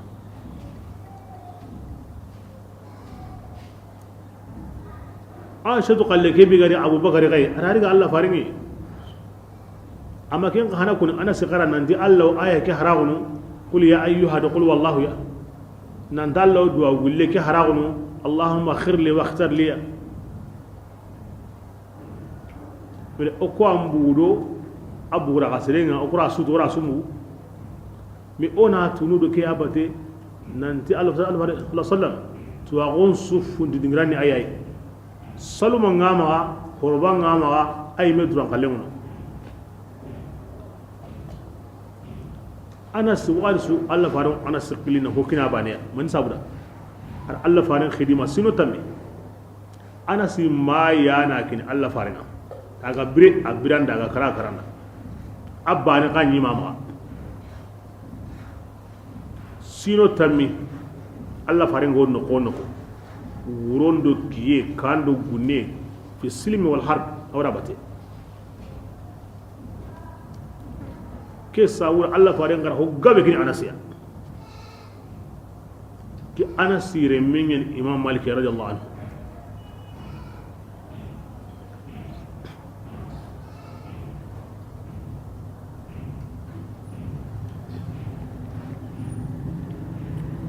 be sumbana kidi yugo ya gareo be sumbana kidi be soro kidi bar ko be gari baka hadje sande ni khairi mundu indi wonni kan istikhara ken kuyay amma na istikhara nya ngana saunga na hime wari mana ya da qur'an ngapenga mana nyati korosunga kuma hille baka Allah fare mu sallallahu alaihi wasallam kiya sabura fuqaha fiqh hukumunda kunya makruhunga fiqh hukumunda anya makruh ngasere mati haramen de qille maki anya hilla kapea sunnan suanunti nas wastikhara nyati konkonga mana nyati gapenga mana nyati korosunga ti amari nanti Allah farinda kenya ken sabura makruh nyani himbe nyati gapenga asarna ka rawo kon kendi himbe nyati korosuma asarna ka rawo kon kendi Allah ko musre hinda yi men haraga ma hoya ndakin ga wor hore ma harna ka agara honya asarna ka rawo kon kendi وحده أقيم بانسوني عند علماء السنة الكراهة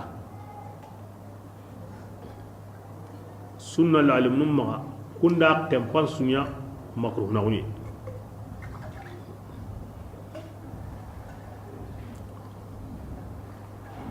بسم الله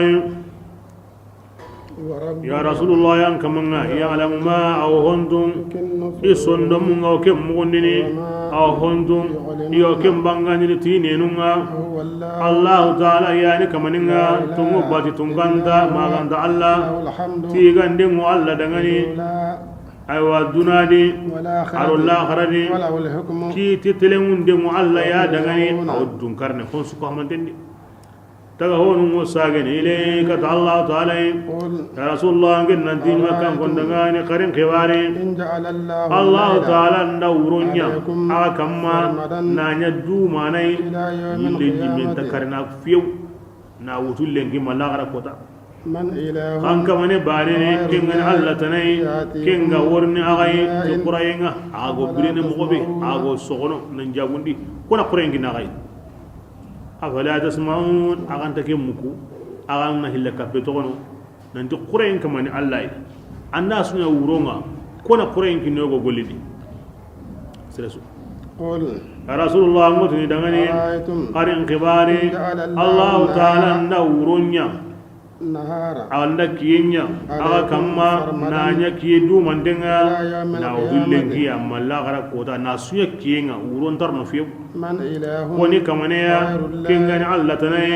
kenga worini ankunga si uroya taskununa aga walla hiyana ken ngonde fala tusiruna aya genta Allah ne manga asunna ya kiyenga uron tadi koro uron kinnoy uro gamar la hiyanga di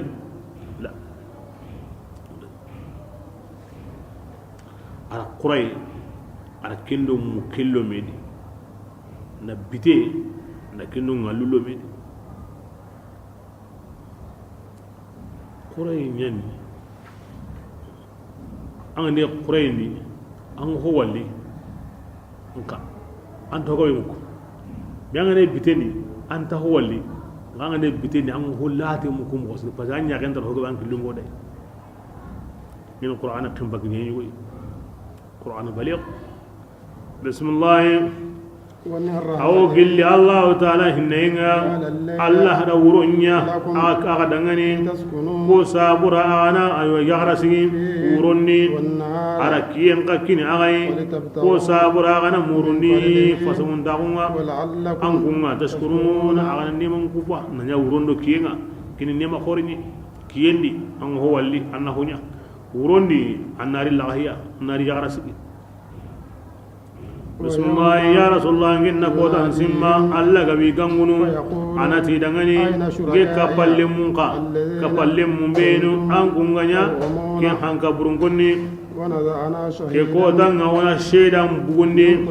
جل جماسويا أن بنيمين أنا كم بوغني onati dangani hatu burhanakum qad taqaddallinga فعلموا kebirenga inatu tigi nandi kamane gangaun tumunga an alla ya dangani وضل عنهم ما usuna manrankahu bakiya iganya igoke ngaran kutunudunadi إن قارون rasulullah yanna tu qaruna ide كان qaruna nya قوم موسى illi musa sirunga فبغى nga qaruna kina amu musa ahawa tugunere minini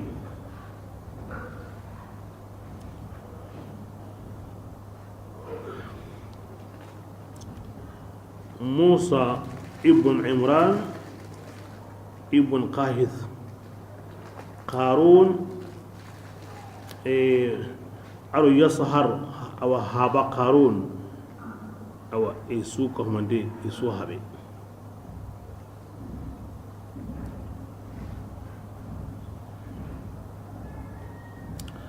فاهث بن لاوى بن يعقوب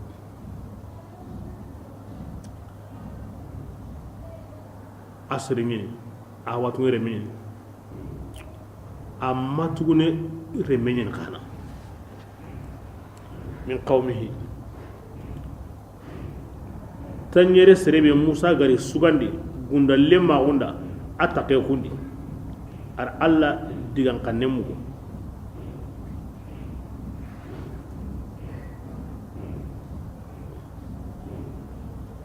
musa gara soro sikki be sugandi na taureta tagandi isikiya anke na ke durusi anke na ke durusi anke na ke durusi attaqe kun soro sikidi yani musa ra hun sunyada a hawatu le menyeni amma tu le menyeni ara jate tanjere serendi gara soro sikki be go to gani qarangu taureta ya attaqe kundi ngahimbe magimai haruna nya almami ngani ke to kenya magimai arna annabi me yana kibare ne ya sama musa yi me gira ya ita haruna gindai kaso yin biga ndai me allah ra musa wutun haruna to kono ati aiti khawangande tigen kasa haruna anda kasa musa yi me ya me kini allah ku yi musa ni allah harini allah annabi me ne bu kinya magimai o gilli kesa ho go musa himbuno din aw kembani adabarne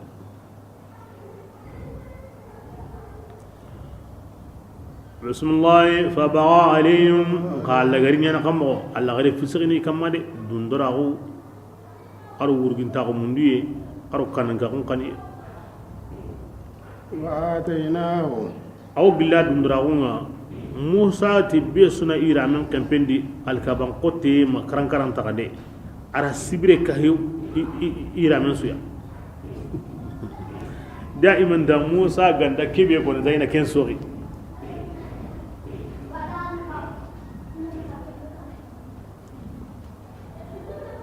bismillah wa atainahu an kanani okutun kanya na karuna ku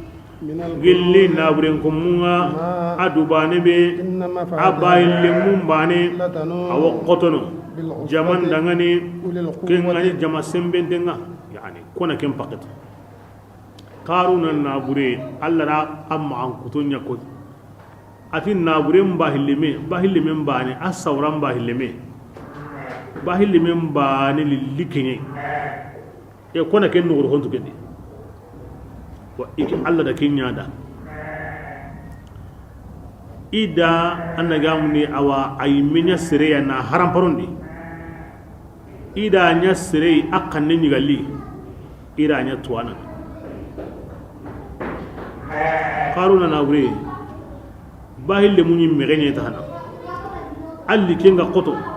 ira bahille munya yitenga kelli kenga gabo ira nya hatenga na logondi dorongoda bahille men bane igandati na liki tandume bagalle likiyani bahille men bane bismillah ezibiriyani qala lahu qawmu qaruna sirun tadangani لا تفرح himbinu gani awa sirwa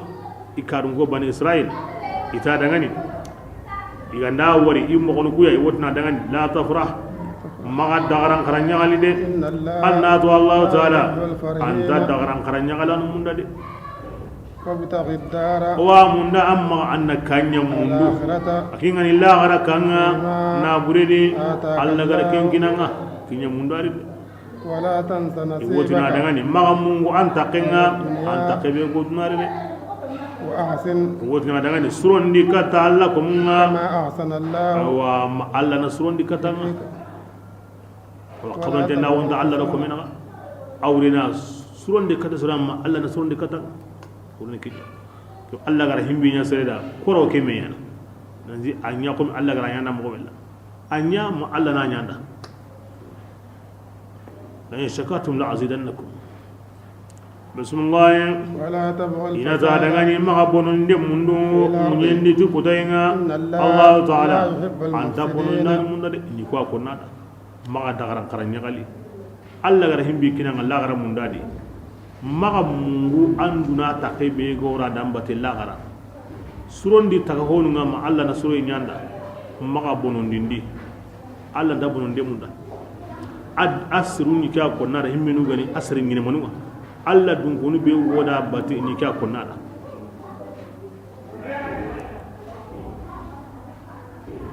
hana marme amman an kalle be wonmar kenni mani la tansa nasibaka min ad-dunya tengurene maniya an golli Allah dunga gollundi maga nyime wari an ganta kama na hoyu gonya himbe na haga wanka ma an ma kenya su an mun ga nyime dunadi la gara goda an wasen kenya ne de ba adamare me watu nu karagi wodangi nanga an ma kunyi mu wandi bane kebre an mun ga ta kenga dunadi be sonya limine honnan ga ya kun bakati kebirenga kemutu anna sobe nya di katam daga kaso de Allah mundu limina ko ngin Allah bati wakati nga angani akasa Allah wa ko ka sutuniya tinga na kaso wakati be limine ndakenya na kase ya rohoy kara kirsun turni go mo be watu allimina wanga honya angani usnad saha keni hilandiga an sahabe ga wandi an garo himbe nyana Allah da ken pakati kenya de ken palle am mu gandu dunadi watu ndella wayi sikandi bira kebe an pinga magabo ken pay nema khore ay nema bego no ser gabe ga toga jindi Allah yanda kawadi bire ñugoy Allah ho gabe ñana hin worni gabo kem pakati Allah da kenya bla serebe ngawo am pinga baga wo hina ho gabe ñade wakati ñugo kene am pingo gabo nan har bani ñana wate he krisa wo he hinma wo gabo nanda kata himla ga gabanda anga ma himenya amu ngani me anda katandi himbe go an kitinde wakati be wala kena an kalle ngana to anda gabo na kenya ama gabo ga aso gabo no daiman Allah wadna wa yunfiquna mimma razaqnahum himbe ga wa magade Allah kalle bu kenya de Allah mati ne ko koy bu jakani farna ni me jakani mahalle daiman Allah gana mu'minun ko ni awotini iwonna faqandi ni himbe ga bima logen da gende de himbe ne ga wamma ama Allah kallem bu ganta naga ba ama ga ba kibringa kenni musun wonna seren kita akara gandi kenni ngarin ta ko an ngarin ta ko an ga ma ho honyadi kallen ngara woni musin serebe akare go ku karagiri kenya ma mungu iduna takenga anga na mungu ku karagiya am mungu andu iduna di anga na mungu bane ya am mungu bane ali me bane anga na mungu hilloyi am mungu ali mu hilliya da sereni hakare to ku karagiri ango limna gondi am pam ango sahandi ayo am bayde am pinga maga bo hina am bayde himbe ga wamma ayo am bayde kalle mag nya hina ayo am himbe na nyade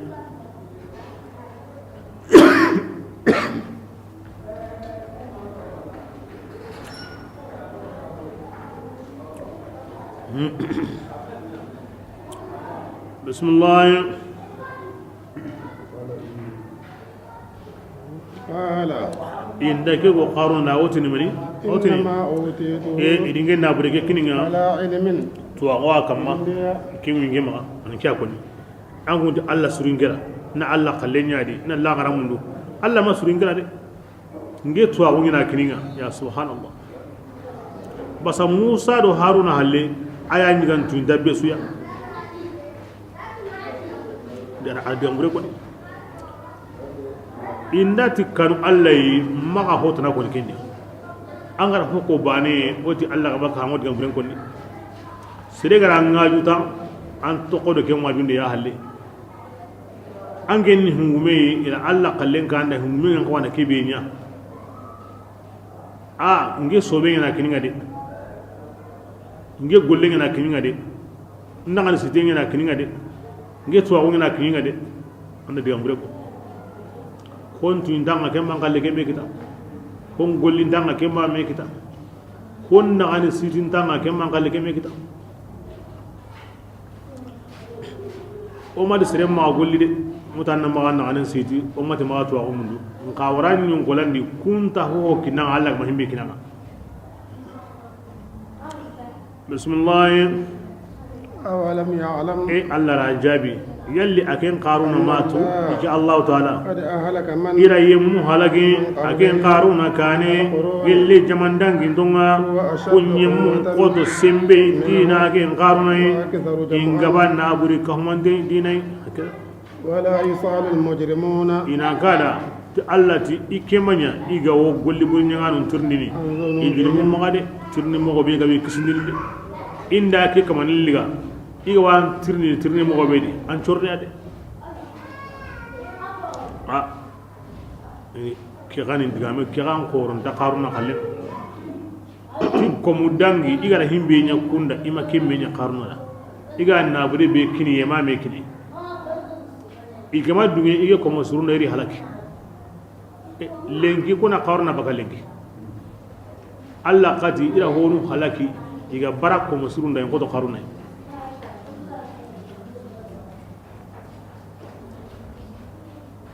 بسم الله فخرج أو قل لي أي آدم تاونا قوتي قارون هيك بقول على قومه يسرون كما في زينته أو إسرا مغني في زينته الخاص به يعني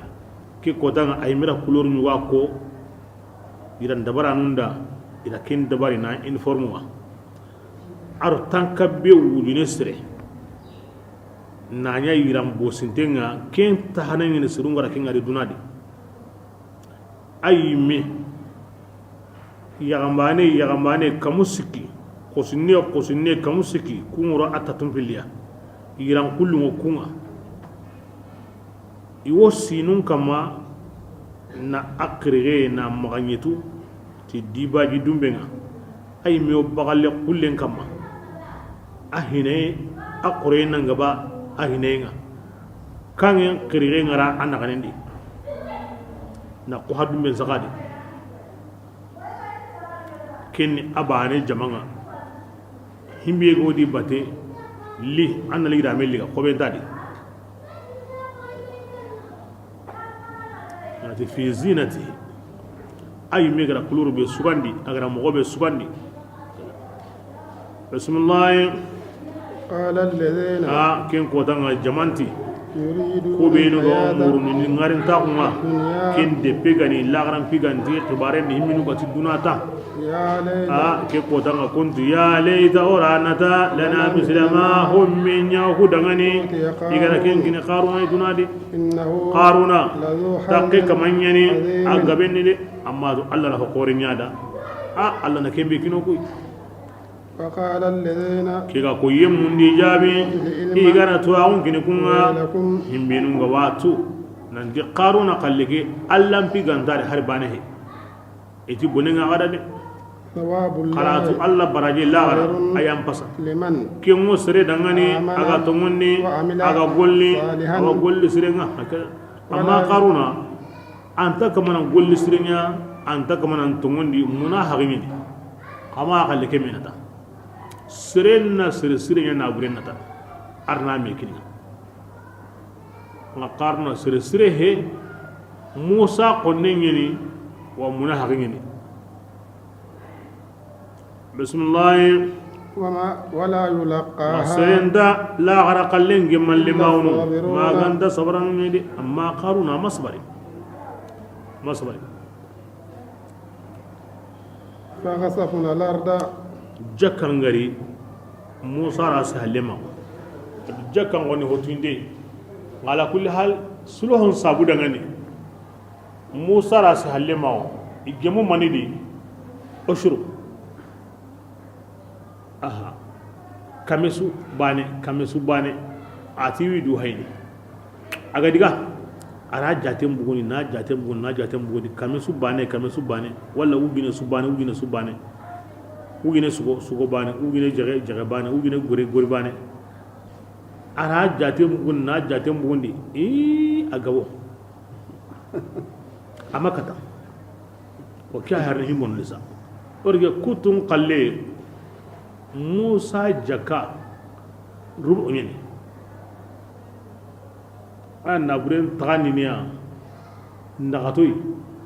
bani Allah khalena ngata ko tedi nga ken khalle rasuluhu nyaada wugine subane o kana hikali ni hinku tesoray bende keta ara jaman ka huma me ati Musa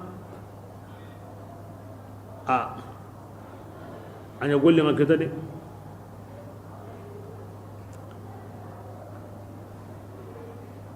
kindani alato baka Musa ni hinsu bugu Musa maga adigai kanyi wodda bari dakka bananka abba hinsu ni kangi akubin su ara kangin katu nanya hatalanga na gengai jaman warna nukunga sogoba aron nille awi yigandini awi minindini yo masalana yo soyni domi tan kabbe wudu siranya ma ke mogodi asumuna hay kogonde ke ganya ara jaman ka huma ati wi bani israila agara Musa batu hon sudi ataga na hon sukanya a dunga tasu aro hokurumba be ha garige ti jaka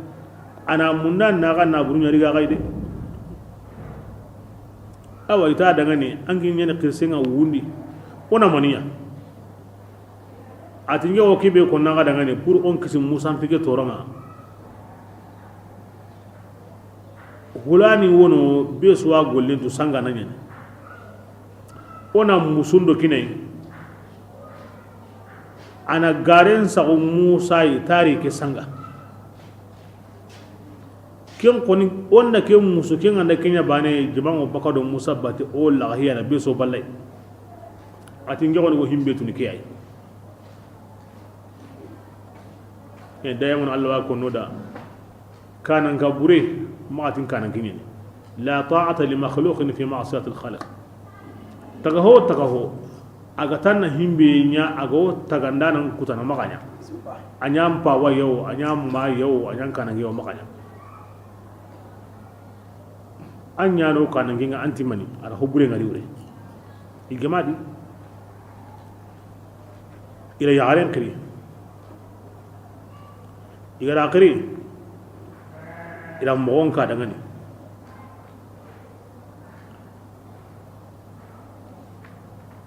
wa musunu wugine men kalle wugine dirhami kangen ta sanu hilli qarna ta dangane ken dangi halle nganya nan na buru guminga nan ka hinya kunga ya garanti atin dungete ille ngana kara kumbani Musa ganari ke birenga angurni il jamaadi ke mogodi ille nga kare e jambande qarna yimira jaban ka humami besuri ay merikata musa yi adi musa jaman wo taxuru nan dugu tan na li waju agendo bi ganyana musa go baka ko tawa baka ke anda ba ko tawa anda baka ngagara kumbe be so he ay mew yernadi musa bu arani biran so hagu ara sehenjo pa di bani israel serebe ga nafai wanka tenkutunu serebe ndaga awa angana gare sa usreina qadafi wotan sike jani bakandi serebe ga na jene ya gare kan tamma kame jene o kame jani bakandi ya gintenga na jene o an gidu malla manga kara قال قارون وإن كنت أنت asa go magdasa ati musa har kenga dangi nyime قال وإن كنت ati ya har ngeme ga ndai قال فإن بني إسرائيل يزعمون أنك ati qaw kamana hojugo konde فلانة الزانية kulani be o suga watu awasanga nake wotu ni tangen do kengo do mede قال موسى عدوها musa da karakhirni لما جاءت إلى آخره. قال موسى يا فلان igari أنا فعلت agari كما ati يقول hulani فلان. ati nam ati hay kamana himbe ko ken dangi ngerangen nakawa وعظم عليها وسألها ati nganya gana ti kamane be gara hangem bo o dangani kamane be gara kitabin yankandi tawreta na kinoya aw tumun gode بالتوفيق tungu ni me alla ka hu ya garenga فقالت في نفسها بس أتيدو نغني. أوزي رسول الله ngen tu bi kata alla yi parce que gilinga rigeti jambake na alla kuta na tubun kurban kagondi kenta hasinda na garen sa alla farenga ay mera ken gidu nogondi alla ka hay na tubun kurban kagondi kenan pasinda na garen sa alla farenga de فقالت لا والله ati musa ati wallahi amanya ولكن جعل لي قارون Nga maninya. على أن يخذ am anyi me hawatu ngelle me qaruna ayana muso kininga ni muso tinna garen saganga tinda ngodome فخر موسى ساجدا kiga go musa ra akenu ara sujudu ni alla da awa awunu وقال اللهم ati sujudu no gonda ati alla لي nke koni gande am parenga kibrenga butinda فأوحى الله إليه إني alla ra wahaynya kata musa yi ati basindari nda munyen kinanga mogobe galanda ti munyen na kenya فقال موسى يا بني زيد. إسرائيل إن الله بعثني إلى قارون كما بعثني إلى فرعون ko buren buren de sere buren buren de la hawla wala quwwata kedi bonen tampanga ken no ko musa girna sigi ati bani israil sisa alla rin qi kata qaruna qay koy mogobe agani garin qi kata fir'auna فمن كان معه فليكن sere be ganna yangoru qaruna bate kebrenga to goda baginga ومن كان معي sere be godi mbati ga kebrenga la tay anna lidim bate إلا رجلان tankabe wudunu sere asu ko mantem buwa tatte na lido musa yi anda bugu suro hilya azim ثم قال موسى يا أفلح iyani kinai ira men londi iwa yi gande nyigana iwa jimini iwa ya maren da barni qaga kinya qotal la khanya khamo ali yukarram allah wajhahu fama aksara al ikhwan hina ta'udduhum ولكنهم في النائبات قليل an ande tini hulan nimmi nyaginga hulan nimmari menga hulan nimmi nyaginga an ana jatina gabe ni de nganda qoto hi qote ngandari ta gabe tan kabbe wujunu sere suro hilan sigata te ewa قال موسى يا أرض خذيهم kem palle igama buguno isigata te alla tira munyen kini musa isisa ati munye iriga فأخذت من الأرض بأقدامه munyen di iriga itallaha ثم قال يا أرض خذيهم ati iriga فأخذت ari riga nankinye ande gaundi ye khurungonga ثم قال يا ati أرض munye خذيهم iriga فأخذت من ari الأرض riga بأقدامه. nankinye nguno sitiranga iriga ari iriga makanne ke sukko humante iwo kamana lagaru qasa kata musa qat awa qaruna yimewo tina dangani ntogo allada qat nge mada nge mani nge hawara nge pawani nge kiyai tanyereta aw kamana idu hinelu musa di awa alla awa nyangana ti allai awa nyangana ti qatinga akesu في ذلك لا يلتفت musa butiye be ga way sabura ami halle hay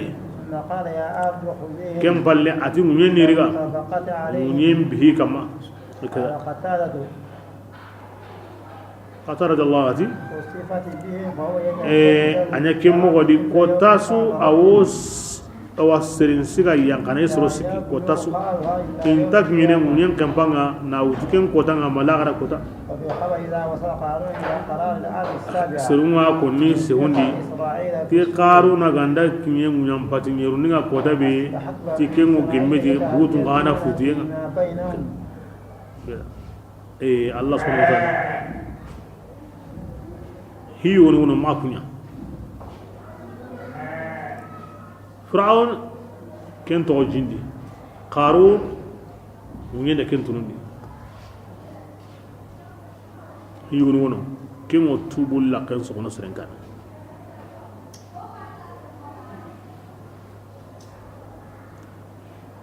kana taghiya wa baghiya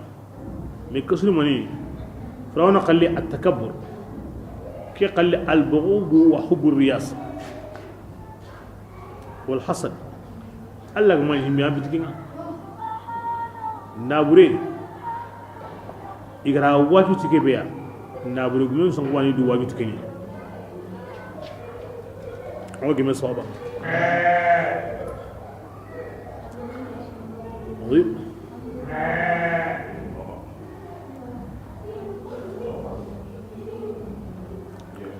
ke sere har bari me inta kontuna se oti i habanwani i manwani a qabla tungen initini tianda wore musa gara ke dabari adda ka banan kabi ogora hingo tara ken sigindi aro na buru benu ga wono tawa munda ton i mena kunya wuta halle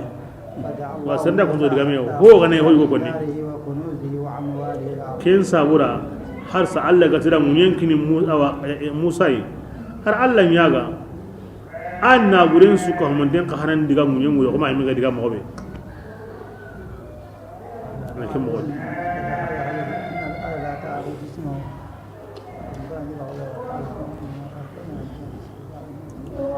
ke bure nga kota su au yankana mun yangu re seren siga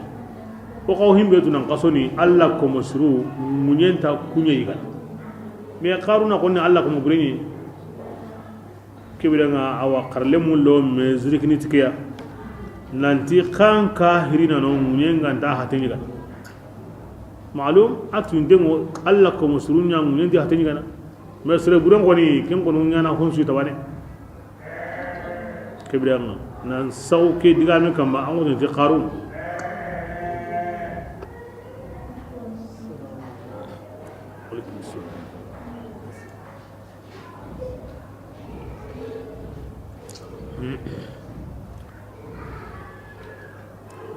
بسم الله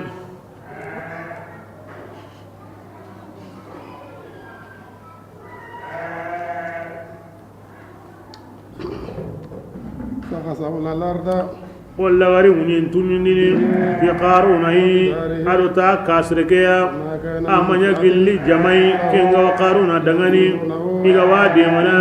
أو نلو أرو الله لكننا قارون يممانيا أغربي جو دي منا دي وأصبح هذه الذين يم باي غلغري تمنوا إيغا يغرا أيوا قارون أو نغرين نتا دارو أمره دارو باترا همنو غتي أوران نتا قارون قال كمين يودا دي أما هر دالا كل سربان إنيا يقولون إيغوتني وكأن الله أن تقول الله تعالى الرزق أو ورجع يربانني يمن دغني أغرا قانونا يربانني كندي كومني ويقدر أنا اللي غني يمن دغني أغرا قانونا يربانني كنا يعني مكبكونو أكن كبكو جا ورجع يرباي سرند أرو الله ومن كنت بانا كوي جا قارنا الله تامنا anya kan tay munyen tuni tay ari kansu ko mandenga ja kitay murehti Allah wa munda ja kuri murehti Allah tamunda way ka anna madhhabnu karaga way la nutil على السهل منيا igara digami ko igari wajiti himbe ya sehelli kinyai bismillah لولا أن من الله ina ti qari alla gampanan suro علينا oku dangani لخسف anyi unyentunyini ti oku imme koy oku ni kapa jamanga jaja alla suro kurade konne o yimme takayurna balaw kedi bismillah anna ti qawmi hinjaninga لا يفلح an woti no الكافرون hisringallu jaja takenta kunda qarna menu alla nan tuindi nan sugandi nan ku anke na alla ni man pisring alla tanto ko ngina kinanga ja pisring alla takenta kenda ko kiyan ni diga min wa haka wa kiyan ka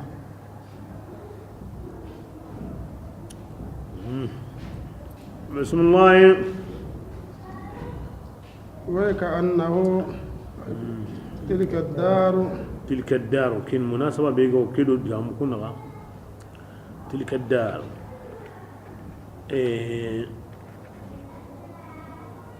فرعون أدو قارون يكون قني يريدو قرندي يريدو دروندي إلى ورجنتا ونسكندي إهل لغري منيا ما ينقي أدو كسارة أدو هلاكي موسى دو هارون كنا ما ينقي نسكندي كم بيل لغري منيا كلانكا قدو منتي أرو ورجنتا وبي أغانتاني مني أنتا كوبني بسرني من أسكندي كده موسى دو هارون جوكو أن كم ميموتو أن سكون كتاد نار لاغرا مانا فرعون دو هامان دو قارون قلم ميموتو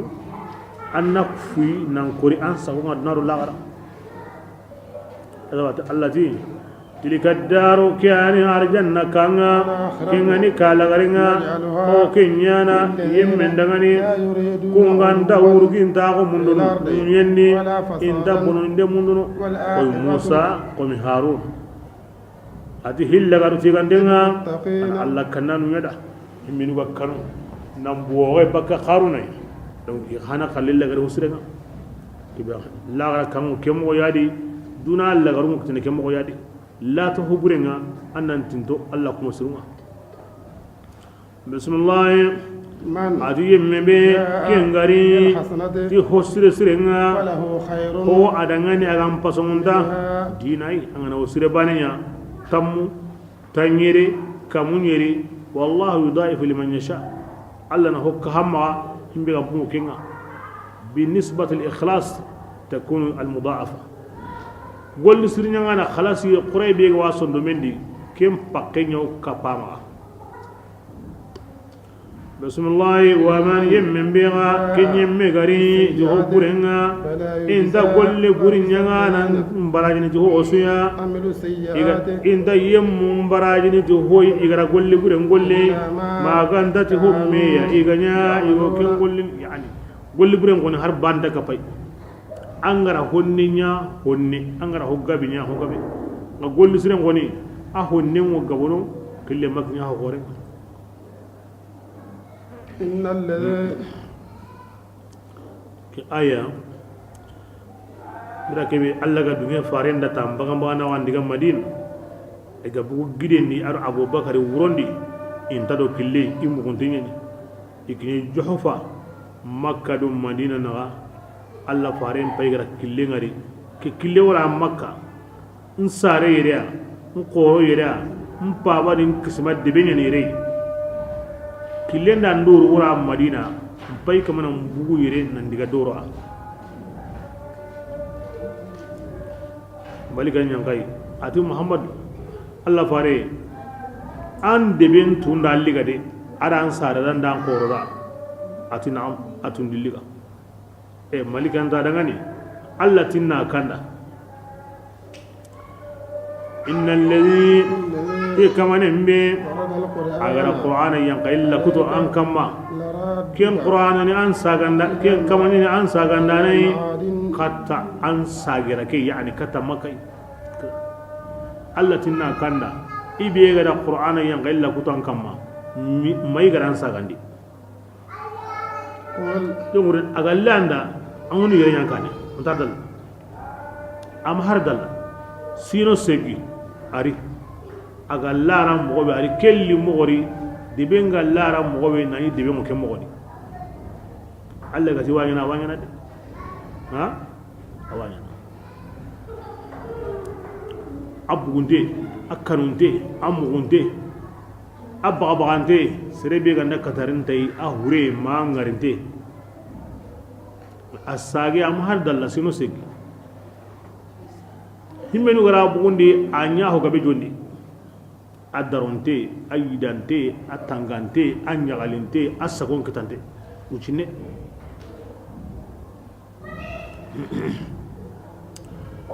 bil munasaba kim megan ka sabura tirana netanna ki aya karam bugunde kandi ma andi ben kampallenga ma na saha kobinga am bugunde kandi anta tini ke ko ni Allah farin yada ke birenga siratan taqinta dilla qur'an la litta'abbudi wal iqtida aqomi anga wotina Allah angara kebe ko an farenda birabe adbe ga lungada nan ta ngurna sagandi an kara sagandi ke birenga adbe na linda de mpay baka haju wa sabura angara ken sagandi mo be en sagandi ke mo godi wal munasib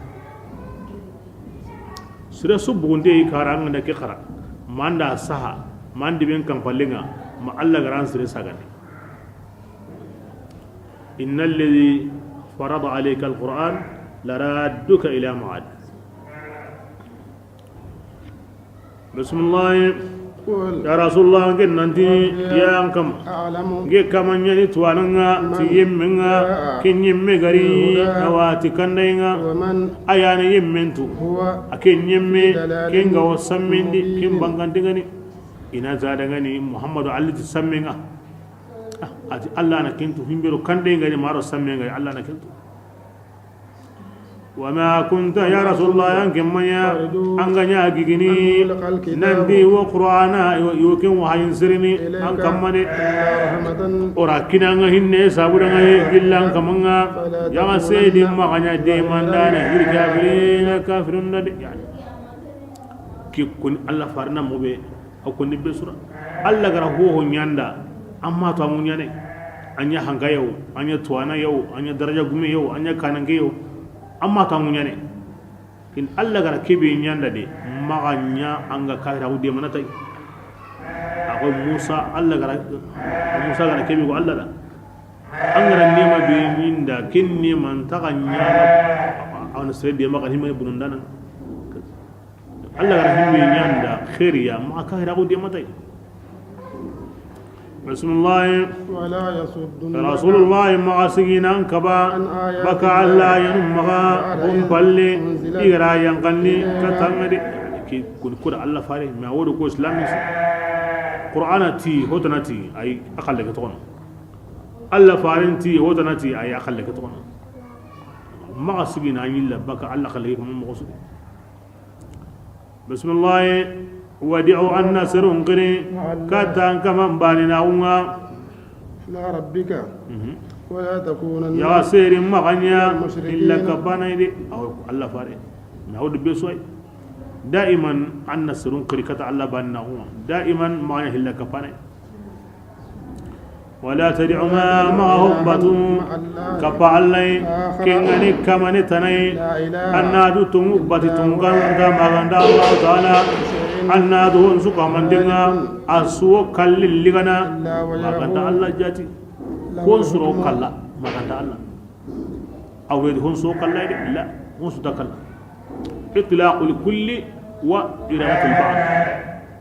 أنا بقنك كل ون ننتي هون سو kangura yuni hon suro kala na nyime nan palaki bakano maganta Allah to Allah yimira honu bugadi ike hun to kon kibran itlaqu li kulli wa iradatu al ba'd bo sire gaben taketu kullu nundi wal mabi sabon kon niqa Allah faringa toda kullu bid'atin dalala wa kullu dalalatin fi an-nar إطلاق لكل وإرادة البعض هذا سكيك نيجي على صح di ho gani ho jopanta kurumbai asu ka humande asu samuntago ho gani samuntago asu yimbendi itlaqu li kulli wa iratul ba'd atasu qandara su ya ay mira ken koni wada hadith sanadi man sanna sunnatan hasana serebe ganda ho sere jopa falahu ajruha wa ajru man amila biha man sanna sunnatan sayyi'ah serebe ganda ho bure jopa kibde kinga ko ni ko kurumba jopanden su samuntago ko kurumba jopanden su yimbendi ay antara su arke kullu sumbana ay mira ko da ngani serebe ganda ko sire jopa abaraji nganda adu himbe nu garanya maduna gagri himbe nda hubre jopa ajunu bungan kamma adu himbe nu garanya maduna gagri ankin kalle be go baki kalle ni kenta ho baki kalle nga hubre ngare ganda ando baki kalle kinya ko kullu arabun kannini itlaqu li kulli wa iratu li kulli itlaqu li kulli wa iratu li ba'd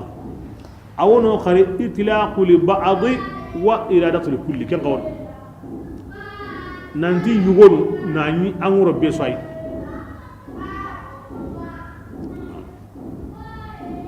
ila ke kulli ki hada waremme ango tunya ko ni ango tunya ko ni maga ko kuma galanda mo be ko kurma jopanten sugande ak sugani samunta kuma ko kurma jopanten sugande asugo yimbedi anyi mena anyi mi haisa ango anyi mi haisa anda bu antaga moke anyi kolanda antanu dan kitu anyi mi hay ida me be wan kanenga ango taunu no kube ango kombe bedi asu hay yalli alla farani kunu nyewa sabani kunu nyewa ange njami keme mayya anguno keme mayya anta wara keme may kendi am parni yiga ne be yiga ari yiga ne ki anta bana am ponsu di honsu difference ngi do mena am ponsu angolli mo honsu kebira kensu gana ya samunta nga kensu gana ro yimbindi anyi mora mina kende kebira nga ara kullun koni nga woro himbe gande aho bureya ho buren ni mani dalle ganta himbe ya alla tindo farentindi kenni aho bure ho sire ni mani ya himbe dalle ga way lasli ga way alla tindo farentindi kenni bidi asre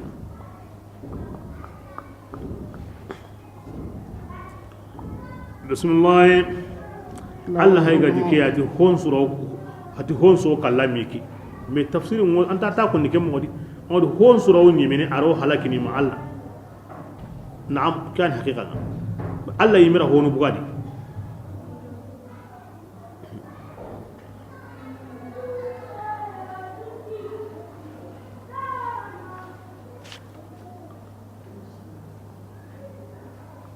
Abdullah Suyuti radiyallahu anhu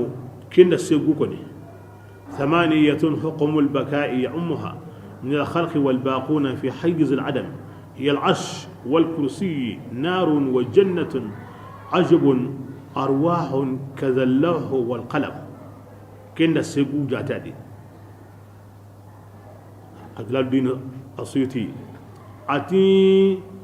هينو سيقوانو توكين كيتين دا كلوغو واتاقهون يعني دي kengayni taga hon suwon nyemen kiteni alla yanti iyo kunto kono ini kata nyemene de alla yimeti iyo kunto kono la arshi hay anta nyemene anta halakini anta kala kursi hay jahanna way yimbe pay arjanna kampay taga ho sugono hada marame sugono juz'un yugo wa an qorondi wondi kana ti ajub kinyeni hadamare min senenga seren suonyana sejuranga nka anga ni kem pake wono alla yimeda ken to kono ken ni sogore sino linya kenya kama anyi kata bakano alla ra taga ar hadamare men taga tagana amaino ran taga maniga amaino nka akiti ina ken to kono nyonki num bay nyonki nyamba ka nyonki ma honda go kala nga nyonki nyimeno kenya sigi komo surungo nemene komo burungo torene nyonki nyimenta kala agara hatem buguno mo be ani kata nyonki mbakano ke mo godi ngara to ke mo godi na difference lo komo surun naga ada komo burun naga lahul mahul wal hamuno qalbi be gara saha wono mo kira segwa jati awre tike bane de la ande be nyumum patungono shahidun purum patungono aro himbe nu go kenki tendi kunni maniya la alimunu benu go golliti to agunga hafizunu benu go qur'ana tangana golliti aw annaka mun itu agunga to anu benu go ma qur'ana tangi golliti to agunga aywa hurlu aynun ngono al wilidanu lemnu benu alla gawi tagana arjanna di kunnu ngam manti ya habenti ya kungono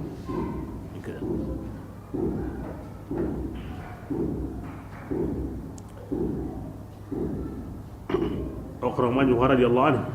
كنا هون كنا كهاي يقول لك هري كنا غني قرنا بيت نهليا لا تأكل الأرض جسم النبي ولا لعالم وشهيد قتل معترك ولا لقارئ قرآن ومحتسب أذانه للإله مجرى الفلك قرأ ما جتي قدس الله سره alla faren pate munyen ta ken nyigana to ana be ga golliti to awon munyen ta ken pate nyigana shahidin pure be ga to ga jalla kendi shahidin pure ga benni sere ga to no wuri en islami shahidin pure nyeni a to yimbendi islami shahidin pure nyeni a to jinde shahidin pure nyeni ya garen to jalande shahidin pure nyeni kompe nyankeni kamma shahidin pure nyeni al mu'tarak himbenu do kahirun da meni kajallaqenga atokono kinyen al mu'tarak wa kin qana hate munyen tayiga qur'ana qara nan golli tay munyen ta hate ni gana salli qillana an wasallin qilli alla jatin sabura akama ngana kara munyen ta hate ni gana don qarama bila kukoni yani كل كده كون سورة ونيمني ما كانت الله أي ميغا نهيم بنو تغنو كوي كوري منو وكون أنا كنت نيمني بسم الله الله الحكم كي تدون كرانتين الله يا دغني إيو تغاو نونك ساغانيني كتا الله تعالى أخمني كويسري خيرين ولا نقاون سرون دي لو كسنداني نو تنغادي نيا هو